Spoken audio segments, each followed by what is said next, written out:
I now request Dr. Rashmi, Assistant Professor, Department of Roganidana, to introduce our eminent speaker for the day to our distinguished delegates. Good afternoon, all. It's my immense pleasure to introduce today's speaker, Dr. Mahesh Vyas sir. Sir was born on 19 December in the year 1968. Sir is MD and PhD in Ayurveda, presently working as Dean at All India Institute of Ayurveda, New Delhi, and HOD, Department of Samhita and Siddhanta. Sir has more than 20 years of PG teaching experience, and till now he has guided more than 16 PhD scholars and more than 45 MD scholars. He has published more than 100 research papers, and he has delivered more than 100 guest lectures. Working as member of Advisor Board, CCRAS, Ministry of Ayush as well, MSME. Worked as coordinator of Syllabus Reforming Committee for both UG and PG. He has prepared CME modules for basic principles. Sir was ex-executive editor in Ayu International Journal, Jamnagar. He was coordinator of Ayurveda Day Celebration Committee in the last year. By next month, Sir is to publish his textbook on Nyayas in Ayurveda. Sir has attended various national and international seminars and workshops. We are fortunate enough to have you here, sir, today. Over to you. Respected Principal Professor Ahilya Sharma Madam, Professor Gayatri Deshpande ji, HOD Department Principal, Dr. Anand Katti ji, Dr. Megha ji, entire team and faculty members from India. I welcome you all in this my session. Friends, my topic is comparative philosophical principles and Ayurveda. Our philosophy and Ayurveda. So this subject is mainly philosophical principles are included in this topic. So I would like to explain this topic in Hindi language. Okay. So my topic is comparative philosophy, principles and Ayurveda. Next slide, please. First, if you know the meaning of darshana in some Shabdakosha or in some dictionary, the word used for darshan is shastra. Shastra was used as a synonym of darshana or for the darshana. तो शास्त्र शब्द का meaning होता है, आयुर्वेद का भी अगर आप वो देखिए सिनोनिम्स तो वहां पर भी शास्त्र वर्ड लिया गया है. Means darshan and Ayurveda both are very similar because the same synonym used for both. तो शास्त्र वर्ड दर्शन के लिए भी यूज किया गया है एंड सेम शास्त्र वर्ड आयुर्वेद के लिए भी यूज किया गया है. इसलिए हम कह सकते हैं कि Ayurveda and darshan both are very near. जैसे दर्शन शब्द का प्रयोग आयुर्वेद के लिए भी किया जाता है, आयुर्वेद दर्शन, एंड दर्शन शब्द दर्शन के लिए तो किया ही जाता है. उसी प्रकार से जो शास्त्र शब्द दो चीजों से बना है. नंबर वन इज शासनात् संशनात् शास्त्र मित्ति विधीयते. In this definition two words are there. Number one is शासन एंड अनदर वर्ड इज संशना. एंड द मीनिंग ऑफ शासन इज ऑर्डर एंड संशन मीन्स रिक्वेस्ट. सो जिस भी टेक्स्ट बुक में या साइंस में अगर दोनों का इंप्लीमेंटेशन हो, शासन का एंड सेंशन का, आप दर्शन देखिए तो दर्शन में कहा गया कि आपको ये करना चाहिए मीन्स रिक्वेस्ट है, और शासन का अर्थ होता है कि जिसमें आपको डायरेक्शन दिया जाए कि ये आपको करना ही है. तो ये दोनों चीजें जिसमें होती है उसको अपन कंप्लीट दर्शन या शास्त्र बोल सकते हैं. तो ये कंप्लीटनेस आयुर्वेद में है, न कि दर्शन में है. क्योंकि आयुर्वेद में आप देखिए कई जगह उन्होंने कह रखा है न नक्तम दधि भुंजीत. वहां पर आपको ऑप्शन नहीं देते कि आपको दही अगर चाहो तो ले लीजिए या मत लीजिए. वहां पर उन्होंने क्लियर बोला है कि आपको रात्रि को दही नहीं लेना है. या फिर ये कहा गया है अतुल्य गोत्रस्य रजक्षयांते, बोले विवाह जो है अतुल्य गोत्र ही करना है. आप उसको फॉलो करो नहीं करें, लेकिन शास्त्र ये नहीं कहता है कि आपको उसको फॉलो करना चाहिए। शास्त्र ने तो क्लियर कह रखा है कि उसको आपको फॉलो करना ही है। या फिर अपने यहाँ डाइट आदि बताए गए हैं, जहां पर आइडियल डाइट बताई चरक संहिता सूत्र स्थान में, वहां पर उन्होंने बताया तच्च नित्यम प्रयुंजीत स्वस्थम येनानुवर्तते, हमको उन्हीं चीजों का पालन करना चाहिए या उसी आहार विहार का सेवन करना चाहिए जिससे हम हमारे हेल्थ को मेंटेन रख सकें। तो आयुर्वेद शास्त्र जो है वो शासनात्मक भी है और संशनात्मक भी है। कुछ चीजों में कहता है, जहां पर अष्टांग हृदय प्रारंभ होता है उसका पहले ही कोटेशन में उन्होंने कहा आयु कामाय मानेन धर्मार्थ सुख साधनम आयुर्वेदोपदेशेषु विधेय परमादर। अगर आपको दीर्घायु की अभिलाषा है, अगर स्वस्थ आयु की अभिलाषा है, तो आपको आयुर्वेद के सिद्धांतों में आस्था रखना चाहिए। तो यहाँ पर संशनात्मक शास्त्र के रूप में ये वर्णन किया गया है और शासनात्मक में अलग अलग कई जगह उन्होंने निर्देश किए गए कि जिनका पालन आपको करना ही है। तो एक तरह से अगर कहा जाए कि दर्शन और आयुर्वेद इन दोनों में अगर कंप्लीटनेस देखी जाए तो आयुर्वेद ज्यादा उसमें गए, क्योंकि दर्शन जो है वो कहीं पर भी ये नहीं कहता कि आपको यही करना है, वो एक मार्ग बता देता है कि अगर आप ये चाहते हैं तो आपको ये करना चाहिए। तो शास्त्र शब्द बनता है शासन और संशन इन दोनों के द्वारा, और दर्शन की परिभाषा आप सभी जानते हैं, उसको बताने की आवश्यकता नहीं है। इसमें एक बात कही गई आयुर्वेद के लिए दर्शन के रूप में, जो चरक संहिता सूत्र स्थान में इंद्रियोपक्रमणीय अध्याय में कही कि सर्व पारिषद मिदम शास्त्रम, मतलब आयुर्वेद का जो दर्शन है उसकी विशेषता क्या है। तो आयुर्वेद के दर्शन का वैशिष्ट है कि आयुर्वेद सर्व पारिषद शास्त्र है। और सर्व पारिषद शास्त्र का जब चक्रपाणी ने टीका की और उसी को अगले सेंटेंस में उन्होंने बताया कि सांख्य न्याय वैशेषिक आदि जो तेन आयुर्वेद अविरुद्ध वैशेषिक सांख्यादि दर्शन भेदेन, मतलब सांख्य आदि जो भी आस्तिक दर्शन है या नास्तिक दर्शन है उनके साथ में आयुर्वेद अविरुद्ध है। लेकिन उसके बाद में उन्होंने बताया विरुद्ध अर्थ अभिधीय मानोपी, उनके साथ में मतलब इन दर्शनों के साथ में आयुर्वेद का सामंजस्य है, फिर भी दोनों का जो विवेचन है वो डिफरेंट है, मैंने विरुद्ध अर्थ है दोनों के। मैंने किसी एक विषय को अगर आयुर्वेद एक्सप्लेन कर रहा है, जैसे गुण को आप देख लीजिए, तो आयुर्वेद ने जहां पर गुणों का डिस्क्रिप्शन किया, आयुर्वेद के अंदर जो गुरुवादी गुण आए या चिकित्सा गुण आए या जिनको हम शारीरिक गुण कहते हैं, वो वैशेषिक दर्शन में कहीं पर भी नहीं आए। वैशेषिक दर्शन ने जो 20 गुरुवादी गुण बताए, गुरु मंदहिम स्निग्ध शिलक्षण सांद्र मधुस्त्रा गुणास सूक्ष्म विशदा विंशति स विपर्य, जो 20 गुणास बताए, जो आयुर्वेद का मेन चिकित्सा का आधार है कि विपरीत गुणेर द्रव्य मारुता संप्रशा, हम विपरीत का कफ का इन तीनों दोषों की चिकित्सा करते हैं, जो आयुर्वेद का मुख्य सिद्धांत। बोला कि विरुद्ध अर्थ अभिधीय मान, मैंने जो सब्जेक्ट जिसका डिस्क्रिप्शन दर्शन है सेम वही विषय, लेकिन उसका डिस्क्रिप्शन आयुर्वेद में डिफरेंट है। और डिफरेंट भी दोनों तेन आयुर्वेद डिफरेंट होते हुए भी, डिफरेंट उनका एम होते हुए भी, डिफरेंट प्रयोजन होते हुए भी, दोनों एक दूसरे से अविरुद्ध है। और अविरुद्ध का अभिप्राय है चरक संहिता ने सूत्र स्थान अध्याय 11 तीसरे अध्याय जो है वहां पर युक्ति का वर्णन करते हुए उन्होंने कहा कि परस्पर विरुद्ध जो एक दूसरे के विरुद्ध होते हुए भी स्वयुक्ति व्यवस्थापन बलात् सिद्धांतत्वम ज्ञेयम, परस्पर विरुद्ध वादेपि, मैंने दोनों का स्टेटमेंट अलग अलग है, दोनों में रीजनिंग अलग अलग है, दोनों का हेतु अलग अलग है, वो होते हुए भी अगर आपका कारण बराबर है तो आप उसको सिद्धांत के रूप में मान सकते हैं। जैसे आज अगर अपन कोई रिसर्च करते हैं और एक ही प्रोजेक्ट को गवर्नमेंट ऑफ इंडिया ने, अभी एक प्रकृति का वैलिडेशन का हुआ था, सीसीआरएस ने एक प्रोजेक्ट लिया था और उसको करीब करीब 5 सेंटर पे दिया, एक जामनगर, एक बीएचयू जयपुर, एक all India institute of Ayurveda और एक नागपुर में, और एक ही प्रोफार्मा भर के एक व्यक्ति का 5 लोगों ने परीक्षण किया। मीन्स पॉइंट एक ही, शरीरम वृक्षम।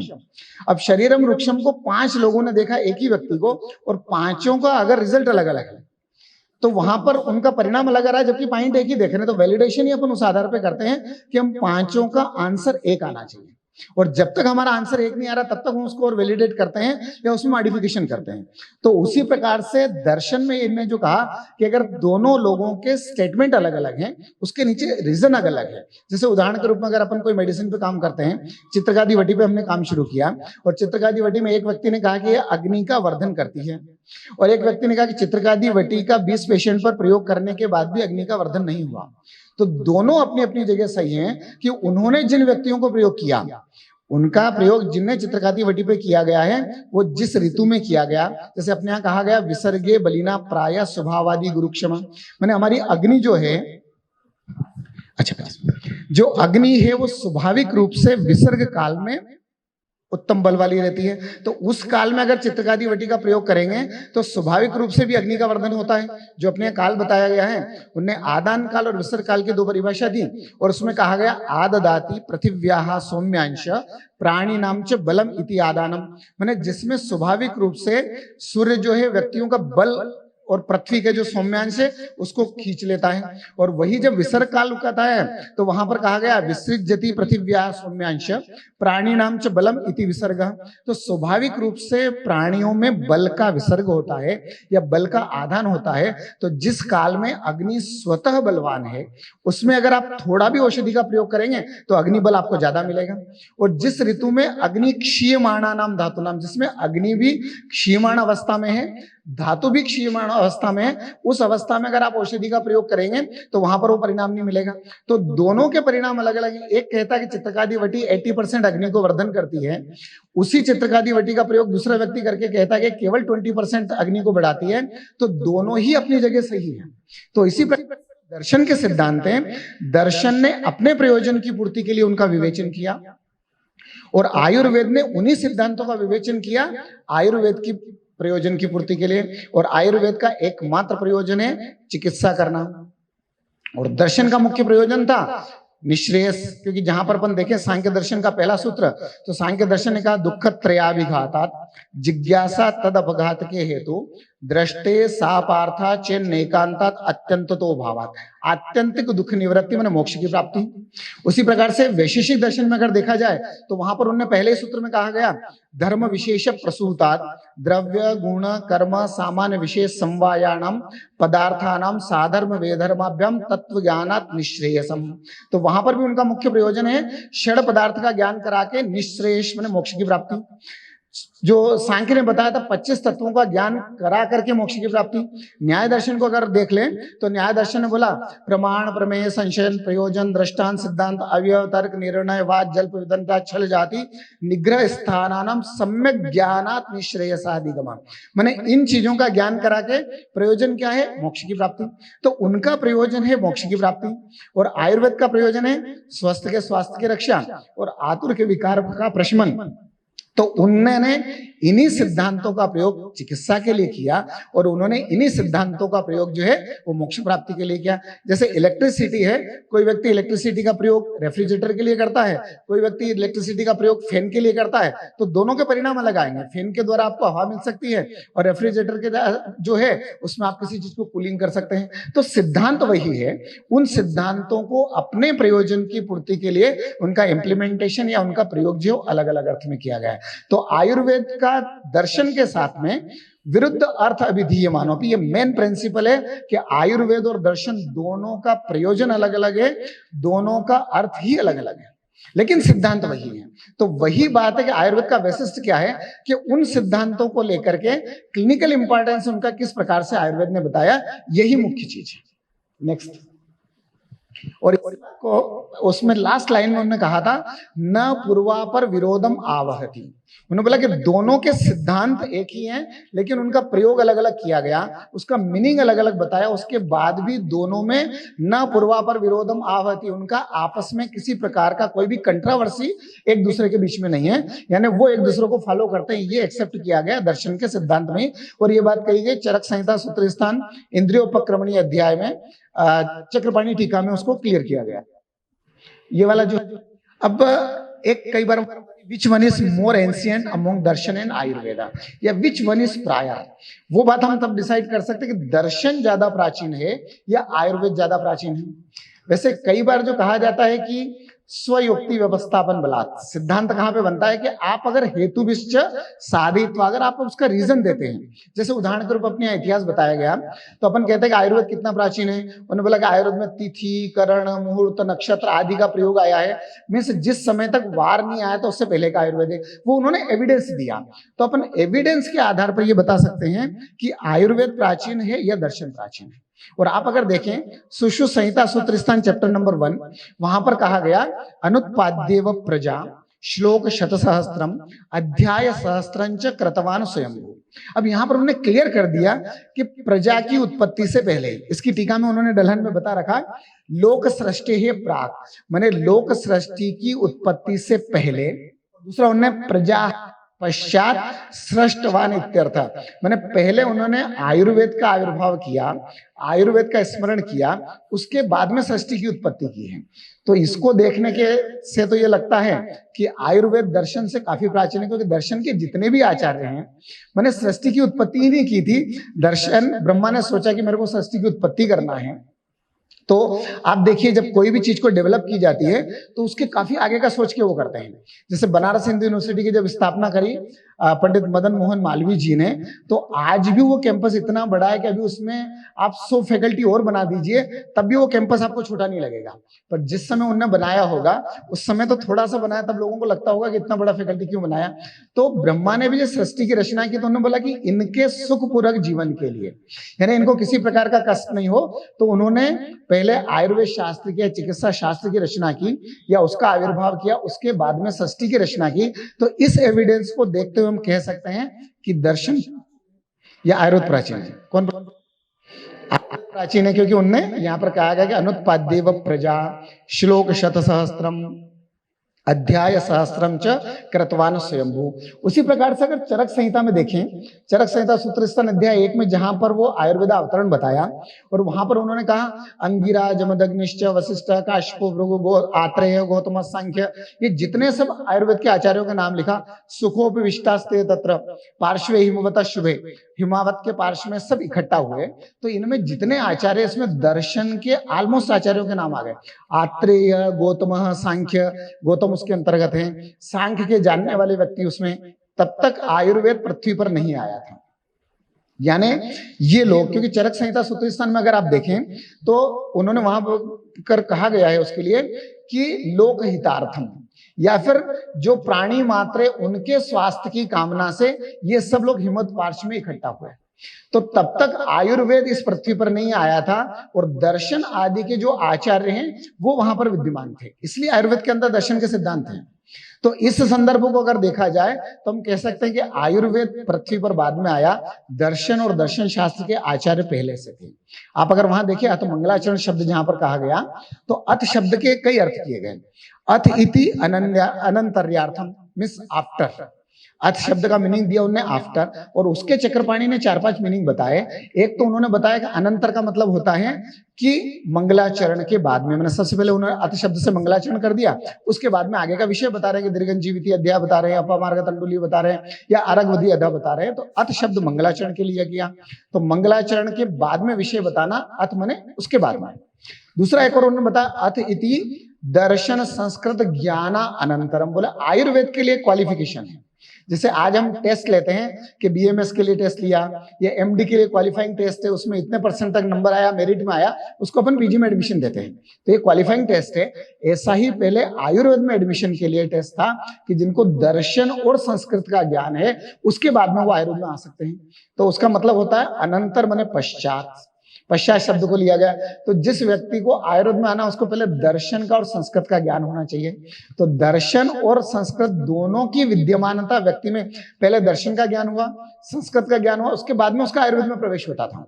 तो इस प्रकार से अगर इनको देखा जाए तो दर्शन के आचार्यों ने दर्शन को पहले प्रतिष्ठापित किया था। जहां पर आप अगर देखें चरक संहिता सूत्र स्थान चैप्टर नंबर 1 में पहला ही कोटेशन जो है, विघ्न भूता यदा रोगा प्रादुर्भूता शरीरिणाम तपोपवास अध्ययन ब्रह्मचर्य व्रतायुषाम, माने जितने भी ऋषि महर्षि थे, मंत्र दृष्टा ऋषि थे, उनको व्रत तप ब्रह्मचर्य आदि में कष्ट होने लग गया। विघ्न भूता यदा रोगा, रोगों के कारण, तब उन्होंने सोचा कि चिकित्सा के लिए हमको कुछ करना चाहिए। उससे पहले तक, और उसका भी कारण बता रखा ग्राम्य आहारम, ग्राम्य आहार आदि का सेवन, और उसमें वहां बताया गया अति तीक्ष्ण कटु अम्ल आदि लवण आदि जो है मांस आदि का सेवन करने के कारण व्याधियां उत्पन्न होने लग गई। तो उससे पहले तो उनका आहार ही अलग था कि व्याधियां नहीं होती थी। तो उसके बाद उन्होंने सोचा कि हाँ हमको चिकित्सा की आवश्यकता है। तो उस आधार पर भी कह सकते हैं कि शायद दर्शन का ज्ञान पहले रहा हो, मंत्र आदि का ज्ञान पहले रहा हो, मोक्ष आदि की परिपाटी पहले रही हो, लेकिन चिकित्सा माने पृथ्वी लोक में आयुर्वेद बाद में आया, दर्शन पहले था। लेकिन इसी बात को अगर आप देखें तो गंगाधर की जो जल्पकल्पतरु टीका है उसका जो मंगलाचरण है, जैसे चरक संहिता का मंगलाचरण दे रखा है ना चक्रपाणी टीका का, सरस्वती नमो यस्या प्रसादात् पुण्य कर्म भी, इससे पहले कोटेशन हो रहे हैं, गुणत्रय विभेदेन मूर्तित्रयम् उपेशे त्रिभुवे त्रिनेत्राय त्रिलोकीपतये नमः के द्वारा मंगलाचरण किया चक्रपाणी टीका में, आयुर्वेद दीपिका में। उसी प्रकार से गंगाधर की जो टीका है जल्पकल्पतरु, उसमें मंगलाचरण किया गया और उसमें एक एक ये कहा गया, एक एक मेकेक मुनिर यदीर्यम मतम समाशित्य चकार शास्त्रम जयत्यसो खिल शास्त्र विद्या कल्पद्रुम सर्वफलोदयत्वात्। उन्होंने वहां पर एक बात कही कि एक एकम मतम यदिर्यम मुनि समाशित्य, बोले एक एक मुनि ने एक एक मत को ले लिया आयुर्वेद से और एक एक दर्शन का वो किया। अपन कहते हैं षड पदार्थ वैशेषिक दर्शन, तो उनका कहना है कि आयुर्वेद से षड पदार्थ वैशेषिक वालों ने ले लिए, प्रमाण की जो संकल्पना है न्याय दर्शन ने ले लिया, आत्मा की जो संकल्पना है वेदांत दर्शन ने ले ली, मीमांसा दर्शन ने मंत्र आदि की चिकित्सा को कर दिया। तो उन्होंने इस बात को कहा कि एक एकम मुनिर यदीर्यम मतम समाशित्य चकार शास्त्रम। चकार का मतलब होता है शास्त्र का निर्माण किया गया, ये भूतकाल के लिए प्रयोग किया जाता है चकार शब्द का। तो एक एक मत को लेकर के एक एक आचार्यों ने एक एक शास्त्र का वर्णन किया, और वो भी शास्त्र किस प्रकार के, जयत्यसो खिल शास्त्र विद्या कल्पद्रुमा सर्वफलोदयत्वाद। मैंने आयुर्वेद का कल्पद्रुम है आयुर्वेद कि इसमें सभी चीजें विद्यमान है। और उसी बात को चरक संहिता सूत्र स्थान अध्याय 12 में उन्होंने कह दिया, चिकित्सा वन्य वैश्य स्वस्थ आतुरहितम प्रति यदि हास्ति तदन्यत्र यन्य हास्ति न तत्कुचित। वो बात तभी कही कि सब कुछ इसमें विद्यमान था। तो गंगाधर की टीका को भी देखने पर लगता है कि आयुर्वेद शास्त्र में दर्शन के सारे विषय थे और उन विषयों को लेकर के दर्शनाचार्यों ने अपने अपने सिद्धांत को वो किया। तो हेतु जो है उनको देख करके हम कह सकते हैं कि इस सिद्धांत के आधार पर या इस रेफरेंस के आधार पर हम कह सकते हैं कि दर्शन प्राचीन है या आयुर्वेद प्राचीन है। तो लेकिन अगर कहा जाए तो दोनों ही काफी प्राचीन है। नेक्स्ट, एक और आप बीएमएस में भी एक सिलेबस में पॉइंट है कि आयुर्वेद का स्वतंत्र मौलिक दार्शनिकत्व, कि आयुर्वेद को स्वतंत्र दर्शन कहते हैं। और ये एमडी में भी कई बार पॉइंट रहता है, लेकिन फर्स्ट बीएमएस में और पदार्थ विज्ञान में तो वो है ही। अब आप बताइए कि आयुर्वेद के लिए दर्शन शब्द का प्रयोग किया गया है। दर्शन का परिभाषा आपने देखी थी, दृश्यते अनैनिति दर्शनम, या फिर कहा था दृश्यते साक्षात क्रियते परम पुरुष येन तद दर्शनम। तो दर्शन का मतलब होता है सही डायरेक्शन या सही मार्ग या किसी विषय का सही ज्ञान करवाना, उसको दर्शन कहा जाता है। तो आप बोलिए कि कंप्यूटर साइंस जो है उसका सही ज्ञान उनकी ब्रांच ही करवाती है, तब तो उसको भी दर्शन कहा जा सकता है। फिजिक्स का आपको जो भी ज्ञान करना है वो फिजिक्स की टेक्स्ट बुक से ही मिलेगा। मैंने दृश्यते अनैनिति दर्शनों का मतलब होता है उस विषय का सही ज्ञान करवा देना, उस विषय का सही डायरेक्शन आपको देना। तब तो फिजिक्स को भी अपन कह सकते हैं भौतिक दर्शनम, या मैथमेटिक्स का ज्ञान जिससे होता है उसको अपन कह सकते हैं कि मैथमेटिक्स फिलोसॉफी या गणित दर्शनम कह सकते हैं। या जितने भी शास्त्र इस वर्ड में है उन सब के सामने अपन दर्शन वर्ड यूज कर सकते हैं, क्योंकि वो सभी उस विषय का सही ज्ञान करवाते हैं। लेकिन उनके लिए दर्शन का प्रयोग नहीं किया जाता है, दर्शन का प्रयोग आयुर्वेद के लिए किया जाता है। तो क्यों आयुर्वेद को हम दर्शन कहते हैं, और दर्शन के साथ आयुर्वेद जो स्वतंत्र मौलिक दर्शन कैसे है? तो दर्शन के लिए सबसे मेन बात है, बृहदारण्यक उपनिषद में एक बात कही गई है, आत्मा अरेवा द्रष्टव्य श्रोतव्य निदध्यासितव्य मंतव्य। आत्मा अरेवा द्रष्टव्य श्रोतव्यो मंतव्यो निदध्यासितव्य। द्रष्टव्य माने आत्मा के विषय में हमको कुछ देखना चाहिए, आत्मा के विषय में हमको कुछ सोचना चाहिए, और आत्मा के बारे में ही हमको निश्चय करना चाहिए कि आत्मा क्या है। तो दर्शन का उसी बात को बृहदारण्यक उपनिषद में एक और में कहा गया, श्रोतव्यम श्रुतिवाक्येभ्यो मंतव्यश्चोपपत्ति भी मत्वातु सततम ध्येयम एते दर्शन हेतु। वहां पर उन्होंने कारण बताया कि ये दर्शन के कारण है। मैंने दर्शन में क्या विषय वस्तु बताई गई है, बोले आत्मा मुख्य विषय वस्तु है, और उस आत्मा के विषय में श्रोतव्यम मंतव्यम निदध्यासितव्यम और द्रष्टव्यम, इन चारों चीजों को जिसमें बताया गया हो वो विषय दर्शन कहला सकता है। मैंने दर्शन का मुख्य विषय क्या है, आत्मा है। तो आत्मा जिस भी शास्त्र का मुख्य विषय रहेगा उसको दर्शन कहा जा सकता है। फिजिक्स का मुख्य विषय आत्मा नहीं है, कंप्यूटर साइंस का मुख्य विषय आत्मा नहीं है, या जितने भी बाकी शास्त्र हैं अगर उनका मुख्य विषय आत्मा होगा तो उसको दर्शन कहा जा सकता है, कि दर्शन प्रारंभ हुआ है आत्मा को मुख्य केंद्र बिंदु मान करके। और आयुर्वेद में अगर देखें तो चरक संहिता सूत्र स्थान चैप्टर नंबर 1 में उन्होंने कहा गया, वहां पर सपुमान चेतनम तच्च तच्चाधिकरणम स्मृतम वेदस्यास्य तदर्थम ही वेदोयम संप्रकाशितम। माने आयुर्वेद का प्रकाशन क्यों किया गया है, आयुर्वेद का मुख्य अधिकरण क्या है, सपमान चेतनम। आत्मा आयुर्वेद का अधिकरण है और दर्शन का भी मुख्य अधिकरण आत्मा है, तो जिस भी शास्त्र का मुख्य अधिकरण आत्मा होगा उसको हम दर्शन की श्रेणी में रख सकते हैं, अन्यथा उसको दर्शन नहीं कह सकते हैं। आयुर्वेद का मुख्य विषय जहां आयु की परिभाषा दी गई वहां पर उन्होंने केवल 4 चीजें बताई। बोले आयुर्वेद किसको कहते हैं? बोले जिसमें हितायु, अहितायु, सुखायु और दुखायु का वर्णन किया गया उसको आयुर्वेद कहते हैं। माने आयुर्वेद का मुख्य विषय क्या है? आयु। या फिर चरक संहिता सूत्र स्थान में जहां पर आयुर्वेद का डेफिनेशन दिया गया वहां पर उन्होंने कहा यतश्च आयुष्याणि अनायुष्याणि द्रव्य गणु कर्माणि वेदयति इत्योपि आयुर्वेद। माने आयुर्वेद उसको कहा जाए जो आयुष्कर द्रव्यों का ज्ञान करवा दे या अनायुष्कर द्रव्यों का ज्ञान करवा दे कि ये आयु के लिए हितकर नहीं है, उसको हम आयुर्वेद कहते हैं। और इसी के आधार पर सुश्रुत आदि ने कहा गया नित्य सेवनीय द्रव्य या नित्य असेवनीय द्रव्य या नित्य प्रशस्त द्रव्य के रूप में द्रव्यों का वर्णन किया गया। तो आयु के लिए जो भी ज्ञान कराया जाए उसको आयुर्वेद कहते हैं। माने आयुर्वेद उसको कहा जाता है। आयुर्वेद का मुख्य विषय क्या है? मुख्य प्रतिपाद्य विषय है आयु। और उस आयु के अगर डेफिनेशन देखें तो वहां पर जो बताया गया सत्वात्मा, ये शरीरेंद्रिय सत्वात्मा संयोगो धारी जीवितम नित्यगश्चानुबंधश्च पर्याये आयुरुच्यते। यहाँ पर भी जो बताया गया है शरीर इंद्रिय सत्वात्मा संयोग, माने आत्मा के संयोग से ही आयु बताई गई है। आयुर्वेद का मुख्य विषय आयु है और आयु जो है उसका मुख्य कंटेंट आत्मा है। इसलिए हम कह सकते हैं कि आयुर्वेद दर्शन के सबसे ज्यादा निकट है, क्योंकि उनका मेन कंटेंट जो विषय है वो आयुर्वेद के अंदर आत्मा में आता है। या उसी बात को चरक संहिता सूत्रस्थान चैप्टर नंबर 1 को हम देखें तो वहां पर कहा गया सत्वात्मा शरीरम च त्रयमेतत् त्रिदंडवत् लोकास्तिष्ठति संयोगा तत् सर्वप्रतिष्ठितम। माने सत्व, आत्मा और शरीर इन तीनों के संयोग पर लोक की स्थिति है। और लोक इति चैतन पुरुष, उस लोक की ही चिकित्सा की जाती है। माने आयुर्वेद का जो मुख्य अधिष्ठान शरीर है उस शरीर के लिए 3 चीजें बताई उन्होंने, सत्व, आत्मा और शरीर। माने बिना आत्मा के शरीर की हम चिकित्सा नहीं कर सकते हैं। उसी बात को चरक संहिता शारीर स्थान में उन्होंने बताया शरीरम भी गते तस्मिन् शून्यागारम अचेतनम। माने शरीर से आत्मा अगर निकल गई तो उसके बाद में वो शरीर क्या कहलाता है? शून्यागार या अचेतन हो जाता है। तो चिकित्सा के लिए चेतनता युक्त शरीर की ही आवश्यकता है। इसलिए सूत्र स्थान में जहां पर आयु की परिभाषा दी वहां पर एक परिभाषा और दी गई, चेतनानुवृत्ति ही आयु। यानी निरंतर केवल चेतना की अनुवृत्ति होती रहे। जिस दिन चेतना की अनुवृत्ति समाप्त हो जाती है उस दिन आयु समाप्त हो जाती है, और जिस दिन चेतना की अनुवृत्ति समाप्त हुई उस दिन आयुर्वेद का क्षेत्र समाप्त हो जाता है।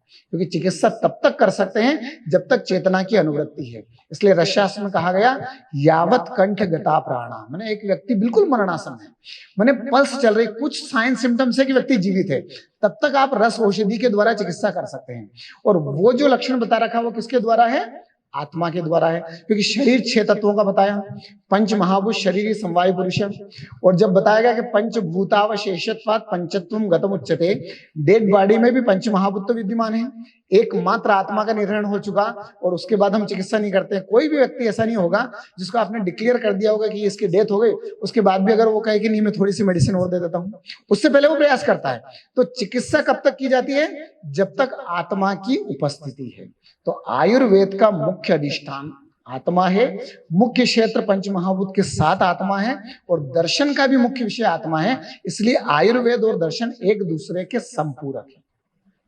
दोनों का विषय एक दूसरे से विरुद्ध होते हुए भी आयुर्वेद उसके सामंजस्य इसलिए कि उसके सिद्धांतों के द्वारा इसमें चिकित्सा बताई गई है, क्योंकि दोनों का विषय एक ही है। एक बात और कही गई, दर्शन प्रारंभ क्यों किया गया? तो उसके लिए कहा जाता था आहार निद्रा भय मैथुनंच सामान्य मेतत् पशुभिर नराणाम ज्ञानम ही तेषाम अधिको विशेष ज्ञानेन हीना पशुभिः समाना। और वहां पर ज्ञानम इति आत्मज्ञानम, उन्होंने जो वर्णन किया कि आत्मा का ज्ञान करवाना वही मुख्य उद्देश्य है। और इसी बात को जब सांख्य आदि वर्णन कर देते हैं, पुरुष पंचविंशतितम 25वां तत्व पुरुष है और उसका ज्ञान कराना वो दर्शन का मुख्य उद्देश्य है। तो आयुर्वेद ने कहीं पर 24 तत्व बता दिए, कहीं पर दर्शन के मान से 25 तत्व बता दिए, या फिर जहां पर अपन चरक संहिता शारीर स्थान अध्याय 1 कतिदा पुरुषीय शरीर जो है वहां पर अगर देखें तो चक्रपाणी टीका में 2 प्रकार के पुरुष बताए। एक उन्होंने बताया चिकित्सा अधिकृत पुरुष और एक बताया अत्यंत दुख निवृत्ति परक पुरुष। और उसके लिए बताया कि जो 24 तत्वात्मक पुरुष है ये अत्यंत दुख निवृत्ति में मोक्ष प्राप्ति वाला पुरुष है, और जो षड तत्वात्मक पुरुष बताया वो चिकित्सा अधिकृत पुरुष है। तो वहां पर उन दोनों को अगर देखा जाए तो उसके द्वारा हम कह सकते हैं कि वहां भी आत्मा को मुख्य मान करके उन्होंने चिकित्सा के लिए इसका विवेचन किया गया है। तो ज्ञान को दर्शन ने मुख्य माना था, आत्मा के ज्ञान को, और उसी आत्मा को चिकित्सा के लिए मुख्य माना है आयुर्वेद ने। ठीक है, नेक्स्ट क्लासिफिकेशन ऑफ दर्शन, ये हम ऑलमोस्ट सभी देखते ही हैं, पढ़ते ही हैं, पर इसमें भी कहीं एक दो चीज जो टेक्निकल क्लियर की वो दर्शन के भाष्यकारों ने की। हमें मालूम है परिभाषा, हम आस्तिक और नास्तिक सब जानते हैं, अस्थि परलोके मतिर्यस्य आस्तिक, या अस्थि ईश्वर इति आस्तिक, या आस्तिको वेद वाक्य। तो ये तीन चीजें मुख्य, इन तीनों के आधार पर हम आस्तिक या नास्तिक मानते हैं। अब आप देखिए जैन मुनियों को कई बार आप प्रवचन करते हुए देखिए, वो अधिकतम कोटेशन वेद के देते हैं, और जैन दर्शन को अपन क्या मानते हैं, नास्तिक दर्शन, और वेदों के लिए हमने क्या किया, आस्तिको वेद वाक्यस्तो। आज भी आप देख लीजिए, जो आधुनिक तरुण सागर जी का भी थोड़े दिन पहले स्वर्गवास हो गया, उनके लेक्चर में देखिए वेद के कोटेशन सूक्त संस्कृत में वो बोलते थे, और उन्हीं सिद्धांतों के आधार पर कहते थे कि हमको इनका पालन करना चाहिए, अहिंसा आदि को वो करने के लिए, उन सिद्धांतों का पालन करने के लिए। तो फिर उनको आस्तिक और नास्तिक हम कैसे कहेंगे, अगर वो वेद का पालन कर रहे हैं, वेद के सूक्त को बता रहे हैं और वेद के सूक्तों का पालन करने के लिए भी कह रहे हैं, तो आस्तिक और नास्तिक दर्शन को सबसे बढ़िया शांकर भाष्य जो है, उन्होंने उस चीज को क्लियर किया, और उन्होंने बोला कि देखिए ये तीनों चीजें तो है ही, पर लेकिन मुख्य बात क्या है कि सबसे मेन बात कर रहे हैं अपौरुषेयत्व। बोले जो वेदों को अपौरुषेय मानते हैं वो आस्तिक हैं, और जो वेदों को पौरुषेय मानते हैं वो नास्तिक है। ये नहीं कि वेदों को नहीं मानते, वेदों को हर व्यक्ति स्वीकार करता है। आज के चाहे जैन हो, बौद्ध हो, चार्वाक हो, सभी लोग वेदों के सिद्धांतों पे चलते हैं, उन सिद्धांतों को हर व्यक्ति स्वीकार करता है, प्रमाण के रूप में स्वीकार करता है, लेकिन अंतर केवल आस्तिक और नास्तिक में मुख्य जो है वो है अपौरुषेयत्व। जो आस्तिक दर्शन वाले हैं वो वेदों को अपौरुषेय मानते हैं, और नास्तिक मानते हैं वेद पौरुषेय। बोले बिना किसी के बनाए वेद हो ही नहीं सकते, मैंने उनको बनाने वाला कोई है। और जो आस्तिक हैं वो कहते हैं कि नहीं, वेद अपौरुषेय है, ये ईश्वर की ही कृति है।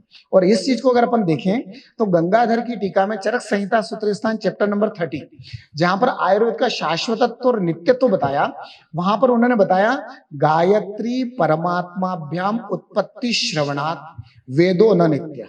ये गंगाधर टीका का ही कोटेशन है। और फिर उन्होंने बताया गायत्री परमात्माभ्याम उत्पत्ति श्रवणात् वेदो न नित्य तरहि आयुर्वेद कथम नित्यत्वम भजते। आयुर्वेद की नित्यता को बताते हुए सबसे बढ़िया आयुर्वेद की नित्यता क्लिनिकल एप्लीकेबिलिटी के रूप में है, या चिकित्सा को बताने के लिए उन्होंने दृष्टांत दिया था। बोले कुछ लोग मानते हैं कि वेदों की उत्पत्ति गायत्री और परमात्मा से हुई है, मैंने किसी ने इसको उत्पन्न किया है, और जिसका आदि है उसको जो हम शाश्वत कह ही नहीं सकते हैं। तो उन्होंने बोला कि इन दोनों के द्वारा उत्पत्ति अगर मान ली जाए तो वेदो न नित्य। बोले वेद नित्य नहीं है, और जब वेद नित्य नहीं है तो वेदों के आश्रित रहने वाला उपवेद आयुर्वेद नित्य हो ही नहीं सकता है। तो इस चीज को उन्होंने चिकित्सा बताने के लिए बताया, लेकिन फिर भी आयुर्वेद नित्य क्यों, स्वभाव संसिद्ध लक्षणत्वाद, भाव स्वभाव नित्यत्वाद, ये तीनों जो कारण उन्होंने बता दिए थे। उनका कहना है कि आयुर्वेद के औषध द्रव्य आज से 1000 साल पहले भी वही परिणाम करते थे, आज भी वही परिणाम कर रहे हैं, इसलिए आयुर्वेद नित्य है, न कि इसलिए नित्य कि वेद नित्य था। तो वहां पर उनका कहने का अभिप्राय यह था। तो कुछ लोग मानते हैं कि वेदों की उत्पत्ति जो है वो गायत्री और परमात्मा के द्वारा हुई है। तो उस चीज को भी अगर देख लिया जाए तो वेदों को जो अपौरुषेय मानता है उनको हम कह सकते हैं कि ये पूर्णतया आस्तिक हैं, और जो वेदों को अपौरुषेयत्व के रूप में स्वीकार करता है उसको हम कह सकते हैं कि नास्तिक की श्रेणी में आ सकते हैं। Next, comparison of philosophy of Sankhya दर्शन। ये जो अब कुछ प्रिंसिपल अपन एक एक दर्शन के लेते हैं कि आयुर्वेद में उनका इंप्लीमेंटेशन कैसे हुआ। सांख्य दर्शन का पहला सूत्र देखिए, तो सांख्य दर्शन में पहला सूत्र बता रहा है अथा त्रिविध दुख अत्यंत निवृत्ति अत्यंत पुरुषार्थ। माने त्रिविध दुख की निवृत्ति करना दर्शन का मुख्य उद्देश्य है। और आयुर्वेद में आपने अगर दुखों का वर्णन देखा हो तो वहां पर बताया गया आदि देविक, आदि भौतिक, आध्यात्मिक के 3 प्रकार के दुख बताए, और इन्हीं 3 प्रकार के दुखों के लिए 3 प्रकार की चिकित्सा बताई, दैव व्योपाश्रय, युक्ति व्योपाश्रय और सत्वावजय चिकित्सा। तो आयुर्वेद का मुख्य उद्देश्य भी है तीनों दुखों की निवृत्ति करना। दर्शन का मुख्य उद्देश्य भी है, केवल सांख्य दर्शन का नहीं है, सभी दर्शनों का। आप भागवत को उठा के देख लीजिए तो भागवत का जहां से प्रारंभ होता है वहां पर उन्होंने बताया तापत्रय विनाशाय। बोले भागवत का विवेचन किसके लिए किया गया, बोले 3 प्रकार के ताप को दूर करने के लिए। अगर आपने रामचरितमानस पढ़ा हो तुलसीदास जी का, तो उन्होंने बोला देहिक देविक भौतिक तापा। बोले 3 प्रकार के ताप माने व्याधियां होती है, इन तीनों को दूर करने के लिए। माने आप अगर रामचरितमानस का पाठ करते तो आपको 3 प्रकार के जो ताप है इनका दुख दूर होगा। और तुलसीदास जी ने तो लास्ट तक कह दिया स्वांत सुखाय तुलसी रघुनाथ गाथा। बोले बाकी लोगों में इन ताप का शमन हो कि नहीं हो, मैंने कई बार अनुभव करके दिखा है। स्वांत सुखाय, इससे मेरे को तीनों प्रकार के ताप दूर हुए। मैंने रामचरितमानस किसके लिए बताया? तीनों दुखों की निवृत्ति के लिए। भागवत का विवेचन किसके लिए गया? तापत्रय विनाशाय, जो आदि देविक, आदि भौतिक और आध्यात्मिक तीनों दुखों को दूर करने के लिए। और सांख्य दर्शन ने भी अपना पहला सूत्र बताया और उसमें बताया अथ त्रिविध दुख अत्यंत निवृत्ति अत्यंत पुरुषार्थ। बोले सांख्य दर्शन का मुख्य प्रयोजन है तीनों प्रकार के दुखों को दूर करना। तब आयुर्वेद का मुख्य प्रयोजन और दर्शन का मुख्य प्रयोजन दोनों एक समान है, उनका भी दुख की निवृत्ति करना है। तो अगर कंपैरिजन दोनों में किया जाए तो दोनों की समानता इसलिए कि दोनों दुखों की निवृत्ति के लिए प्रयासरत हैं। अब दुख की निवृत्ति के लिए इनकी चिकित्सा अलग है, आयुर्वेद की चिकित्सा अलग है। तो वहां पर उन्होंने जो सांख्य दर्शन का एक प्रतिनिधि ग्रंथ है, उस ग्रंथ का नाम है सांख्य कारिका, जो ईश्वर कृष्ण ने लिखी है। और सांख्य कारिका में 70 कारिका है, वैसे है तो 72, लेकिन लास्ट के 2 कारिका में तो उन्होंने बता दिया कि ये जैसे आयुर्वेद में बता रहेगा ना, ब्रह्मा स्मृत आयुष वेदम प्रजापति में जिगृहित, मैंने आयुर्वेद का अवतरण क्या है, ऐसे 71 और 72 नंबर की कारिका में उन्होंने बता दिया कि सांख्य दर्शन पूरा कहां से प्रारंभ हुआ। कि एतत् पवित्रम अग्रम मुनिर आसुरय अनुकंपया प्रददो आशीरुरपि च पंचशिखाय तेन च बहुधा कृतम तंत्र। मैंने ये जो सांख्य दर्शन कहां से प्रारंभ हुआ, कपिल मुनि से लगा करके ईश्वर कृष्ण तक उन्होंने पूरी उस परंपरा को बताया है। तो और वो किस में बताया गया, तो 72 नंबर की कारिका में उन्होंने बता दिया कि एतत् आर्या नामक छंद में, चेतत आर्य अधिपि में, आर्या छंद में पूरा ही सांख्य दर्शन का वर्णन किया। तो 2 कारिकाओं में तो उन्होंने परिचय दिया और 70 कारिकाओं में उन्होंने पूरा सांख्य दर्शन बता दिया। जैसे आप अगर देखें तो वाग्भट जहां प्रारंभ किया अष्टांग हृदय में उन्होंने कहा गया कि न मात्रा मात्रमप्यत्र किंचित आगम वर्जितम। बोले मैंने इसमें जो भी कुछ लिखा है वो आगम के अनुसार लिखा है। और आगम की जब लोग व्याख्या करते हैं तो कहते हैं आगम इति चरक सुश्रुतादयो। आयुर्वेद के लिए जो आगम है, आयुर्वेद के लिए जो वेद के रूप में है, तो वो चरक और सुश्रुत संहिता है। मैंने वाग्भट ने कुछ संदर्भ चरक के ले लिए, कहीं सुश्रुत के ले लिए। अब चरक संहिता में 120 अध्याय थे, अष्टांग संग्रह और अष्टांग हृदय में देखें तो पूरा उत्तर तंत्र अलग हो गया, या कई चैप्टर उससे ज्यादा बढ़ गए। तो फिर भी उन्होंने कहा कि न मात्रा मात्रमप्यत्र किंचित आगम वर्जितम। बोले मैंने एक मात्रा भी आगम से अतिरिक्त नहीं बताई है। तो उसी प्रकार से सांख्य कारिका में सांख्य दर्शन के 536 जो सूत्र थे, उन सूत्रों को उन्होंने केवल 70 कारिकाओं में बता दिए। और उन्होंने बोला कि इनमें से केवल मैंने छोड़ा है आख्यायिका विरहिता परवाद विवर्जिताश्चापि। उन्होंने 69 नंबर की कारिका में बताया कि सत्तत्याम किल ये अर्थ था। बोले इस पूरी 70 कारिकाओं में जो अर्थ है उसमें क्या है, बोले कृतस्नस्य षष्ठी तंत्र से, कृतस्न माने संपूर्ण, पूरा ही सांख्य दर्शन उन 70 कारिकाओं में आ चुका है। केवल अगर उन्हें छोड़ा है तो क्या छोड़ा, बोले आख्यायिका विरहिता। बोले एक एक विषय को समझाने के लिए हम कई दृष्टांत देते थे, उसको उन्होंने नहीं बताया। परवाद विवर्जिता शापी, बोले कई लोगों के अलग अलग के मत थे कि ये बात इनने बताई है, इनने बताई है। जैसे चरक संहिता में चक्रपाणी दिका में बता दें, या सुश्रुत संहिता में डलन देखें तो कई जगह आ जाता है तन नेच्छति गई का मत दे दिया, या उन्होंने अलग अलग आचार्यों को और मत दे देते हैं। जहां पर प्रकृति का वर्णन आया तो सुश्रुत ने कह दिया स्वभावम ईश्वरम कालम यदृच्छाम नियतिम तथा परिणामम च मन्यन्ते प्रकृतिम प्रतुदर्शिना। माने वो सुश्रुत का मत नहीं है, बोले बाकी लोग प्रकृति के रूप में इसको स्वीकार करते हैं, तो उस मत को भी उन्होंने वहां दे दिया। तो बोले सांख्य दर्शन के 536 जो सूत्र थे उनको मैंने 70 कारिकाओं में लिख दिए।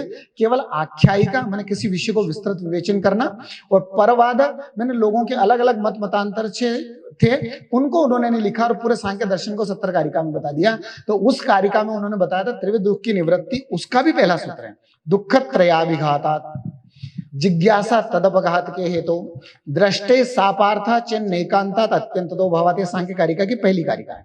उन्होंने बोला कि त्रिविध दुख को निवृत्ति के लिए कार्य करना चाहिए। अब वहां पर उन्होंने चिकित्सा बताई, सांख्य दर्शन ने त्रिविध दुख को दूर करने के लिए चिकित्सा बताई। 2 नंबर कारिका में, जो दूसरे नंबर की कारिका है, उन्होंने बताया है कि इन चीजों के लिए 3 उपक्रम उन्होंने बताए। बोले दृष्टवद आनुश्राविका। आप लोगों ने अगर BA MS का आयुर्वेद इतिहास जब चलता था, आजकल तो बंद हो गया, आजकल तो उसको इसमें अष्टांग हृदय के साथ या पदार्थ विज्ञान किसी एक के साथ में जरा सा वो रख रखा है। पहले सेपरेट पेपर होता था आयुर्वेद इतिहास का, उसमें एक पॉइंट था स्वर वेद्या वेदिकाचार्याश्च। स्वर वेद्य मैंने स्वर के द्वारा चिकित्सा, मंत्र के द्वारा चिकित्सा। तो सांख्य दर्शन ने जिस चिकित्सा का वर्णन किया 2nd कारिका में उन्होंने वहां पर बता रखा दृष्टवद आनुश्राविका, एक दृष्ट चिकित्सा और एक थी आनुश्राविक चिकित्सा।